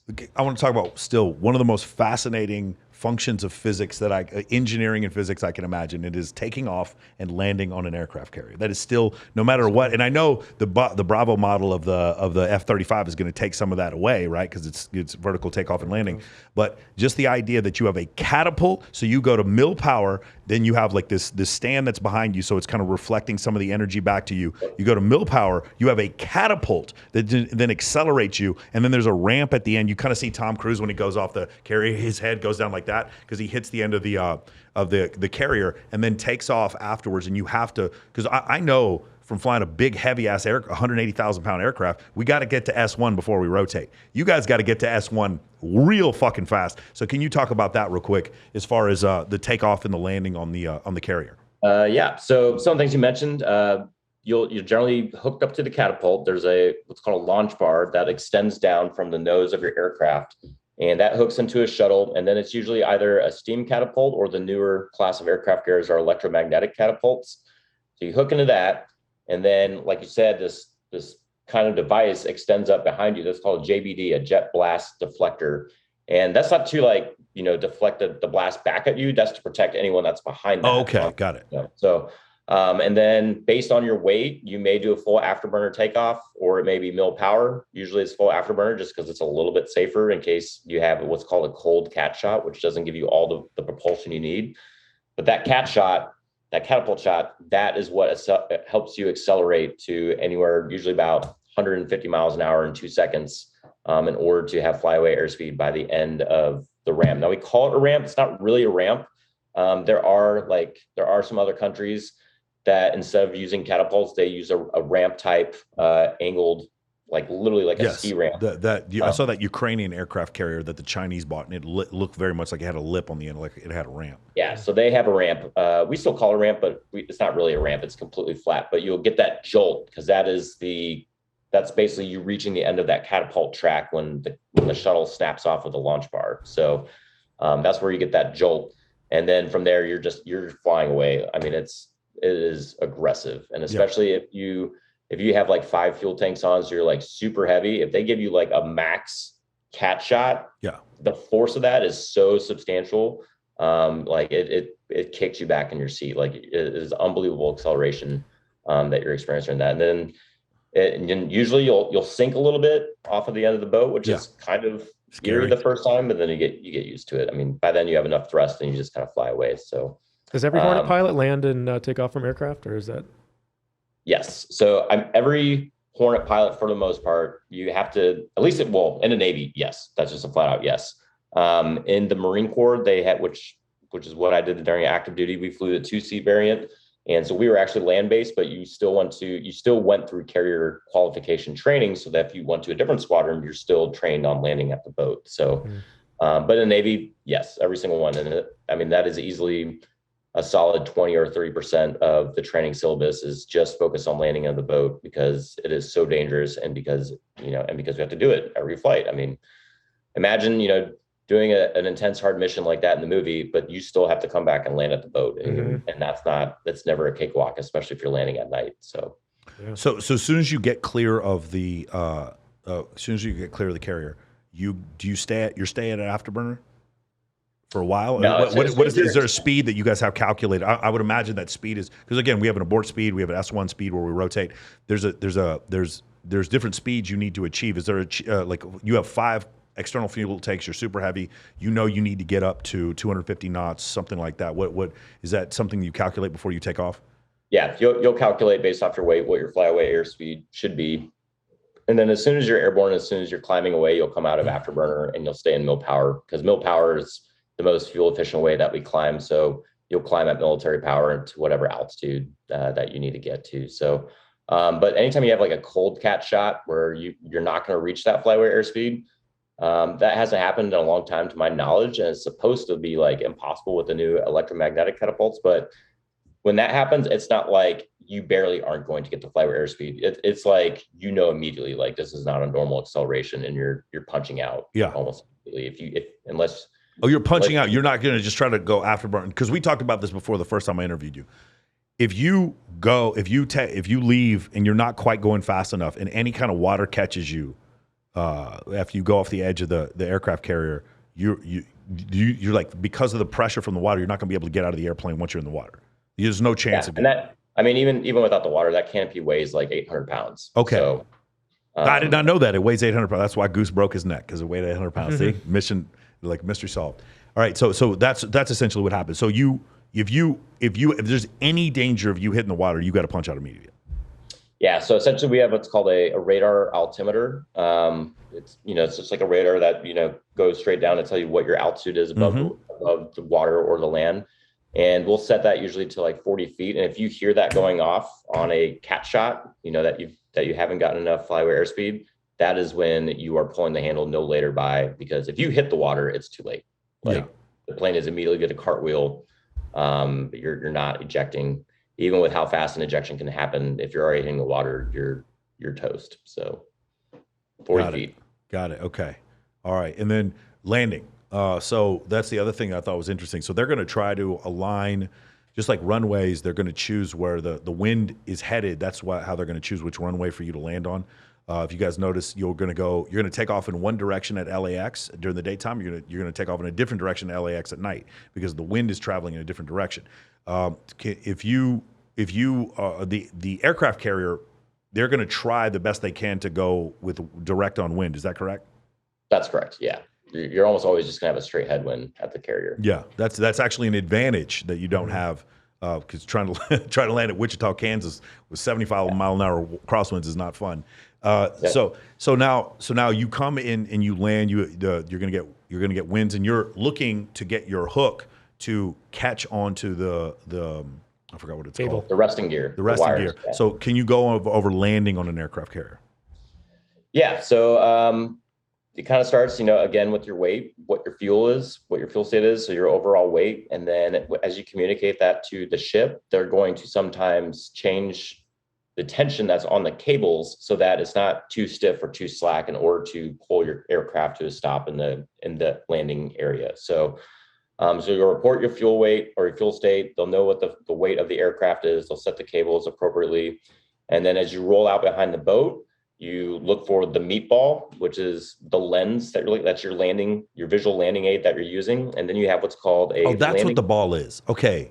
Yeah, no, we have something like that too. It goes red and white, but I didn't know that's okay. That's what you guys call it. Yeah, so just kind of like a PAPI or a VASI. Yeah, a VASI. Yeah, for sure. Yeah. It's a similar concept. And basically you're looking at this ball that either rises or descends based on if you're high or low of the optimal glide path.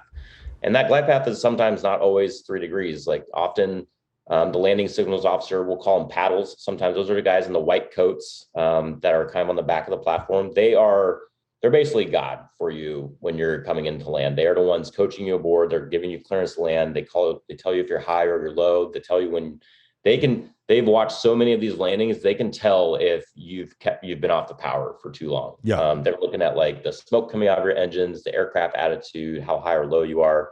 And they're kind of coaching you into the wires. So these are active pilots called paddles that are doing this with you. Correct. Okay. Yeah. So in that first movie where he's like, call the ball, and he's like, Maverick has the ball. That's not really how that ball call would sound, but whatever.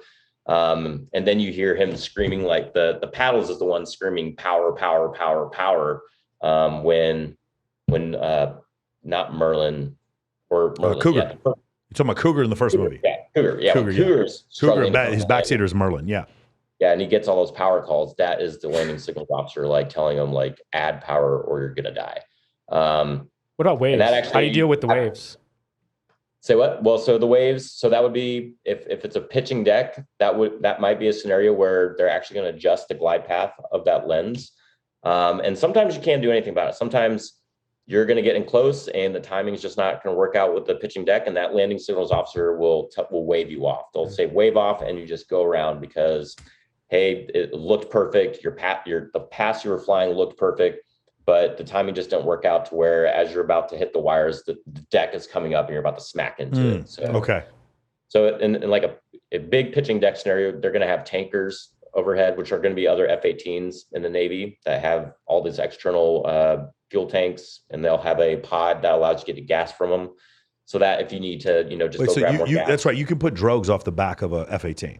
Yeah. Okay. Correct. I didn't know that. So just for those people who don't know, if you fly Air Force aircraft, we use a boom. A boom is just, it's a hard, almost like the spigot that you put into your gas tank or whatever. For whenever we refuel European or like Allied NATO aircraft or Navy aircraft or Marine Corps, not Marine Corps aircraft, because Marine Corps has F-16s. Whenever we refuel the Navy aircraft, we have to use what's called a drogue, which is, it's a basket that hangs off the back of our boom, or it can hang off the back of our wings. So we can actually refuel like 3 EA-6Bs at the same time if we have one on each wing and one on the back. So in the Air Force, we fly the boom into the receptacle to give the Air Force pilot gas. In the Navy, they have this thing, it almost looks like a pitot tube off the front of the aircraft, that they fly that into the drogue. They fly it into the basket, and then that's how they get gas. Go ahead. Yeah. Yep. Yeah. So, I mean, we have Super Hornets that can do that for us overhead the boat. And then if it's dicey winds or waves or anything, you might have to go get gas and try it again, basically. So, yeah, pitching deck is never fun. I've fortunately never had to deal with real pitching deck. And then you fly that ball all the way into landing, and those wires that are set, usually there's 3 or 4, hopefully at least 2. One of those, hopefully your hook grabs, and that will pull you to the stop in about the same second or 2 that you took off of. So even that's very violent. People have had their phones in their chest pocket and like cracked them during called a trap, an arrested landing. Or the hook just like skips over the wire, which sometimes happens. So, and that is why every time you land, your throttles are going to full power so that they are completely spooled up in the event that you have to go around. So yeah, that was the part that was crazy to me. You catch the hook, and when the hook catches you, you're still at full power. And that's a safety measure in case it's an automatic go around, because your engines are still pushing you out. But even if it catches you, now you have to consider this idea, right? So we land. So let me ask you something, because this is very different. If you were to fly any sort of non-fighter aircraft, the way it works for us landing, because I still have about 175 landings. When we want, normally if I want altitude, I pull the nose back. If I want speed, I push the throttle forward. When I land, it's different for us. When we want more altitude, we push the throttle forward. When we want more speed, we push the nose over. I would imagine it's different for you because you have to land at full speed. So how does that work as far as the way you use the throttle and control your airspeed and your pitch whenever you land? Because remember, we have to pitch any things that are not landing on an aircraft carrier. When we land, we come and then we get, where we have the ground effect, and then we pull the nose back and we bleed off airspeed until the main gear touches and then the nose gear touches, and then we eventually put on the brakes. That's essentially how we do it. You guys do not have any of those luxuries. How does that work for you as far as the airspeed? Are you pitched nose forward? Sometimes in a Cessna, you're still pitched with the nose up when you come into land. How does it work with you guys when you land? Because you don't have quite the same, airfoils as we do. Yeah, so it's the same. It's actually like the same landing profile. In a Cessna or anything you're flying, typically that 3-degree glide path. Yeah. The only difference for us is we fly that all the way to touchdown. So for us, in an F-18, typically your rate of descent is anywhere around like 700 to 800 feet per minute when you're on a 3-degree glide path going about 135 or 140 knots. Yeah. So you just hold that all the way to touchdown. So the power isn't completely full. Obviously, it's a reduced power setting to maintain that glide path. But as soon as you are hitting the wires, you're bringing then you go up. Got it. Okay, I didn't understand that. Okay, I know it sounds stupid, like landing at full speed, but yes, now I understand. Okay, as soon as you land, so just imagine that it's almost like every time in your mind it's a go around, because that's what we would do if KC-135, if something was on the runway, we'd go around and we'd push. We practice go arounds where we push the throttle all the way up and then go around again. Yeah. Nice. Here I have another question. Did you feel like the mission profile in Top Gun Maverick was a ripoff of Star Wars? Did you? I would be willing to bet money I know where that storyline came from, and I'm trying to think if Star Wars came out before or after that real world mission. So if anyone's interested, there was an actual operation, I believe it was 1981. It's called Operation Opera or Babylon. And it was actually an Israeli F-16 and F-15 strike on a nuclear reactor 10 miles south of Baghdad. So, coincidentally, what's the story of this movie? Let's strike a uranium enrichment facility that's, months away from becoming operational. And it was the same thing. It was a low altitude ingress. They had, I think, it was 8 F-16s and 6 F-15s. It was a 1,000-mile transit And because they're flying through contested Jordanian and Saudi airspace, they couldn't do like aerial refueling was not an option. So they essentially strapped a ton of fuel tanks on these F-16s, as well as two Mark 84 2,000-pound bombs. And they basically, in Jordan and Saudi Arabia, when they were in Jordan, they spoke with Saudi accents over ATC and just lied and said like, oh, if they're Jordan, they're like, oh, we're a Saudi patrol, we're off course. And then when they're in Saudi, they're like, oh, we're a Jordanian patrol, we're off course. And like, funny enough, it was like the king of Saudi Arabia was like on vacation, like saw this flight as they were ingressing. And he knew based off the direction, he like knew immediately that like, this can only mean one thing. They're going to strike the reactor. And he tried to like get word to the Iraqis, but like the message was never received or sent. But these F-16s, they jettisoned their external fuel tanks in the Saudi Arabian desert. And then as they hit Iraq, they descended down to 100 feet and did a low altitude ingress in order to be underneath the enemy's radars that could potentially illuminate them and shoot them down with surface to air missiles. So they ingressed at 100 feet all the way to the reactor. They climbed up to they did an exact pop attack. So they entered a climb and intercepted 2,000 to 3,000 feet before rolling inverted, pulling down 35 degree dive angle. And in pairs of two spaced at 5-second intervals, they dropped these total of like 16 2,000-pound bombs, about which half of them hit, while the F-15s were still kind of just loitering to, basically provide cover should the enemy launch any enemy aircraft. So this is 1981. So first off, there is no GPS until like 92, and there is no laser guided bombs. Yeah, there are no laser guided bombs back then. Yeah, just drop a big bomb as close as you can to target, and hopefully it hits it. So that's why they had to send in 16 bombs. We fought 100 years of warfare doing that whole method, that whole drop them. Funny you mentioned the Star Wars. I know. I wore the shirt and not even. Yeah, that's how they knocked out the Death Star, man. Yeah, the Death Star. They had two. Usually, when you have a F-18 profiles like that, are you going to have a 1-seater and a 2-seater work together like that?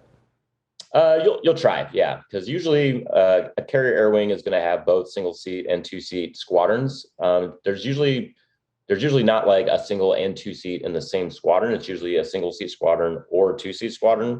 But if they had to conduct like a mission like that, they would absolutely probably leverage both types, especially if you needed the specialties of a weapon systems officer to illuminate a target with like an AT FLIR or something like that. Other times that you'd use that is if you were doing like close air support. It helps a lot to have that extra person in the backseat to both manage that sensor and also work all the attacks that you're doing as well. So if they were doing that mission set, I would do it exactly the way they did it. You would have a 2-seater for sure, or they may even all be 2 seats. Honestly, I think it's only like 700 pounds of gas that having the second seat costs you, and that's really the only difference. Aerodynamically, there's like no degradation in the aircraft with the 2-place cockpit. So. Nice. What are you thinking? You have any other questions? Dr. Jedick? Lieutenant Colonel Jedick? No, not on that question. No more?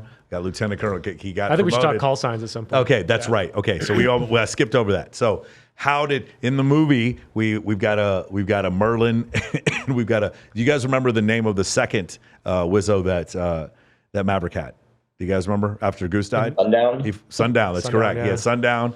We had a Cougar, we had an Iceman, we had a Hollywood, we had a Goose, we had a Maverick, we had a Wolfman, and what was the other guy? Who's Wolfman's?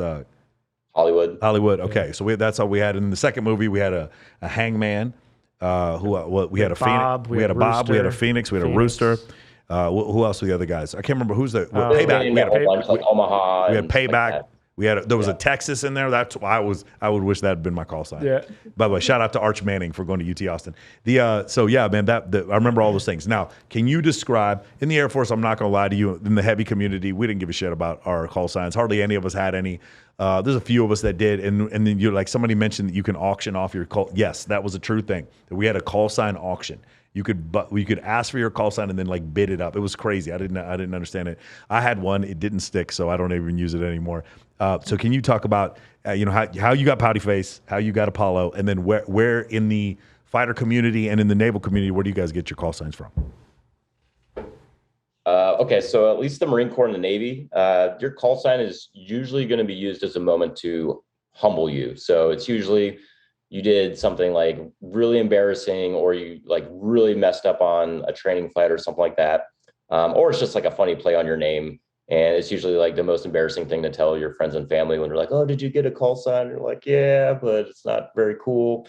In my case, pouty face, the emoji there. Like Mike mentioned at the very beginning of the podcast, it was one of my first training flights in Thailand. And there at the time, you could be supersonic if you were above, I want to say it was like 25,000 feet.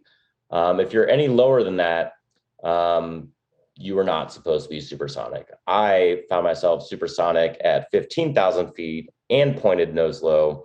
So I caused a sonic boom to propagate all across Thailand. And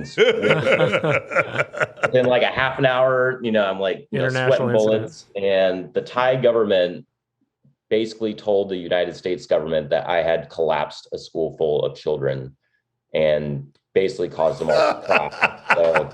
Oh no. So I got the call sign pouty face, and then the truth came out. So then the Navy and the Marine Corps sent, or the United States government sent an inspection team. They're like, okay, well, let's see this collapsed school. And when they got there was indeed like a collapsed building, but it had cobwebs everywhere. I mean, this thing had collapsed like a decade earlier. So it was purely the Thai government with their shady games trying to just extort money from the US government. But by that point, like my call sign was already emoji and it just stuck. Like no one ever wanted to change it. It's a funny call sign. Maintainers love painting it on the side of the jet because it's hilarious.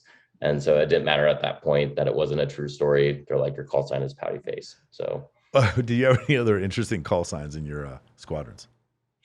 Oh man, in this house right now, one of my good friends, his call sign it's spelled D-U-M-O-N-E and he'll pronounce it Dumone, but you can pronounce it dumb one. But it's also an acronym. But it's also an acronym for dirtied up Mach 1 because he was supersonic and accidentally hit the gear handle down and tried to extend the gear going supersonic. So it's not good for the gear. Yeah, that's probably one of the funnier ones. That's like politically correct. To say on this podcast. There are some politically incorrect ones as well that usually have a cover story. But nice. Where'd you get Apollo from? Yeah, so kind of echoing what Pouty Face said, which is actually funny. I've never met someone with an emoji as a call sign. So that's difference between the Navy and Air Force there. Yeah, it tends to be something that you messed up or some self-deprecating thing. Yeah. And I would also just add, the naming ceremony is a fantastically fun time. Yes. It's like steeped in fighter pilot traditions, and we definitely, the fighter tradition is not to auction off your name. Once you're given your name, like that's your name. It's like a big deal to refuse it or not like it. We actually had an entire debate one time about this guy that did not like his call sign. And some people were very adamant that you just do not change it. And we had to go to a vote. And I can't even say it on here what his call sign was, but I would say his reason for not wanting that call sign was 100% appropriate. Yeah. And I'll tell you offline what his call sign was and what they ended up renaming him. But once you're named, it's a big deal. And just like in that scene in Top Gun when they walk into the bar, that's what they call you. I mean, you do not go by your other name. I mean, they all start chatting with each other. But my call sign Apollo means a couple different things. One, my call sign that my mom gave me is Rocky. That's my given name. And so there's Rocky and Apollo Creed. And then it's an acronym. So one of the things we did as flight docs is we managed what we called the counter fatigue management program. So essentially we gave stimulant to pilots when they flew long sorties, single seat aircraft, very tightly controlled program. But when someone's flying a 10-hour sortie at night and they need to make sure they don't fall asleep at the wheel, so to speak, it's important that they have something in their system. So we manage that program. And then also when we flip their circadian rhythm and they needed to all of a sudden go to sleep during the day, we do sleep aids. And so I was supposed to bring all these Ambien pills to these pilots. They gave me this list of names. They were all going to flip to nights. We had a 1 week, 24/7 exercise going on. We called those operational readiness exercises at the time, so OREs. And so I bring all the Ambien over. It's a controlled substance, so I had to give it specifically to the pilot. They gave me this list. Well, I get there, they had changed the list around. I have all the wrong names. They're all upset. The guys that are flying days are flying nights. I didn't get the updated list, but of course it's my fault. And so the acronym is Ambien pills overdue on long ORE. And then if you put it all together with my last name, if you say it, apologetic. Yeah, apologetic. So they're like, you will be named Apollo, so you'll never forget that you will be apologetic the rest of your life for depriving the pilots of their sleep and dude, their I remember that ambient. ambient when I get over to the desert. Yeah, so it terrific. was pretty good. Best call signs have multiple layers like that. I love it. Yeah, mine was hookup because I had when the pilots. He does reveal it. The pilots would go to Atlanta and be like, Mike, I want to get in this club. I was like, yeah, I'll talk to this person. This or this. I had the hookup. And there was another reason why they called me hookup. Yeah, it can mean a couple different things. That we're not going to talk about on this podcast ever. One thing we should mention on this podcast is if you ever meet a Maverick in real life, there's not a good reason they got named Maverick. Usually if you're named Maverick, it's because you're the most disliked person. So is that true? At least that's in the Air Force world. That's 100% true. Or if it's just like an abbreviation of your last name, that means that people don't want to go through the creativity of like making a good call sign. So usually that means that they hate you. Sometimes it doesn't, but yeah. And then if you don't like your call sign, like the best thing you can do is not voice that, because if you say you don't like your call sign, then it's going to stick. Everyone's going to be like, oh, well, now you're definitely going to be pouty face or whatever. Yeah. You don't like it, you're hoping it's going to change, just shut your mouth and don't say you don't like it. Yeah, there we go. Here's a question. Because of all the electronics in the aircraft, do you think the greatest dogfighters are in the past? Do you think the assistance of what the aircraft can do with thrust vectoring and the digital capabilities, do you think that they're the best dogfighters of all time is like maybe some P-51 pilot or some guy who was in an F-15? What do you think about that? Or do you think that there's been too much aid? I think it depends on what metric you base that on. I mean, certainly like a World War II pilot, like as far as air-to-air gunnery, like we'll never have air-to-air gunnery experts as good as they were back then. The ability to like lead another aircraft with a gun and shoot them down, like absolutely, I'll tip the hat to the pilots of the past for that. But that being said, we have learned so much about how to maneuver an aircraft three-dimensionally that, quite frankly, other nations don't even understand. We'll fight other nations and we're smoking them out of the water because their tactics manuals and everything, they're not able to teach their pilots some of the advanced concepts that we train our pilots to. So from that standpoint, we're operating with some very advanced concepts, even in something with like 1v1 dogfighting that we never had in the past. So I would argue that, by that metric, the ability to maneuver an aircraft where you want to and to get behind someone in order to shoot them, they're as good today as they ever were, if not better. So yeah, it's also just a matter of the environment now. I mean, we haven't had a true like air-to-air conflict for a long time. So the guys that are right now trained to do this job, they don't have the opportunity. I mean, you think of a guy like Robin Olds, who's at Triple Ace, and he started off flying the P-38 in World War II and ended up his career flying the F-4, also getting air-to-air kills in Vietnam. I mean, that guy flew in 3 different conflicts. These guys just don't have opportunities. When was the last air-to-air?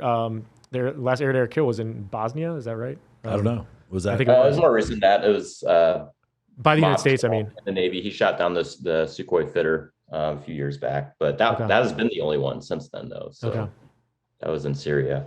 Yeah, actually, interestingly, I was just recently in Belgrade. I got stuck there on a layover, and my flight got canceled, so I was there for a day. And they have 2 aircraft, an F-16 in a museum there that was shot down during that conflict, and it's still hanging out. And they have the F-117, right? Yeah, and the F-117 in the same museum. And that was just like GoldenEye, hand of God, lucky 1 in a million shot to take that F-117 down. It was flak, right? That took it down. I don't know the whole story. Isn't that correct? Yeah. I thought it was just flak that took it down. I didn't think it was actually. It might have been. I don't know. Yeah, I don't know the story either. Yeah, I thought it was just luck that they ended up shooting that thing down. Yeah. All right, awesome guys. Man, we've gone 2 hours. This was great. Next 6 months, at least within the next year, I want to do this. Except I want to fill this room full of pilots.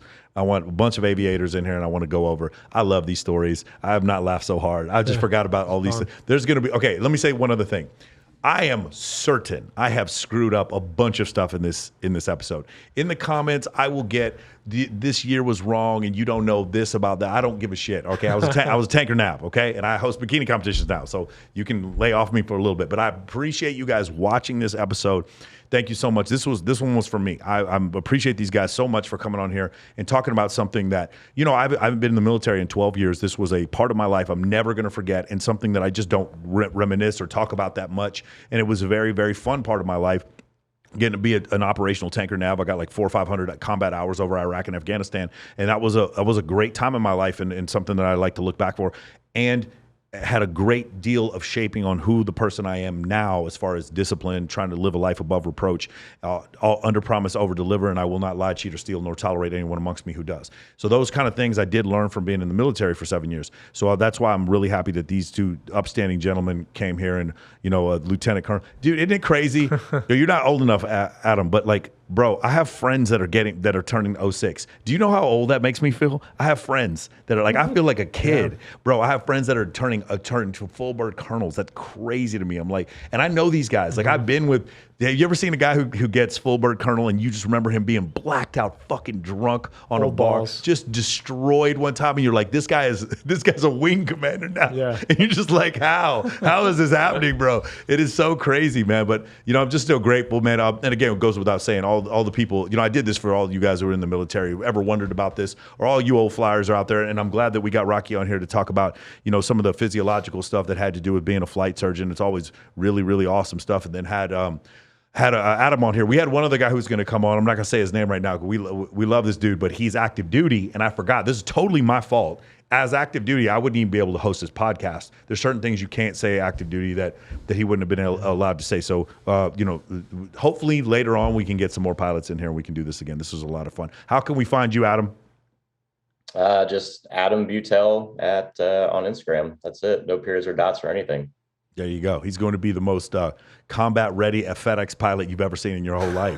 That's who he's going to be. Yeah. That's right. And then, Rocky, where can we find you? Yeah, Twitter, Rocky Jedick MD on that. And then Instagram's Rocky Jedi.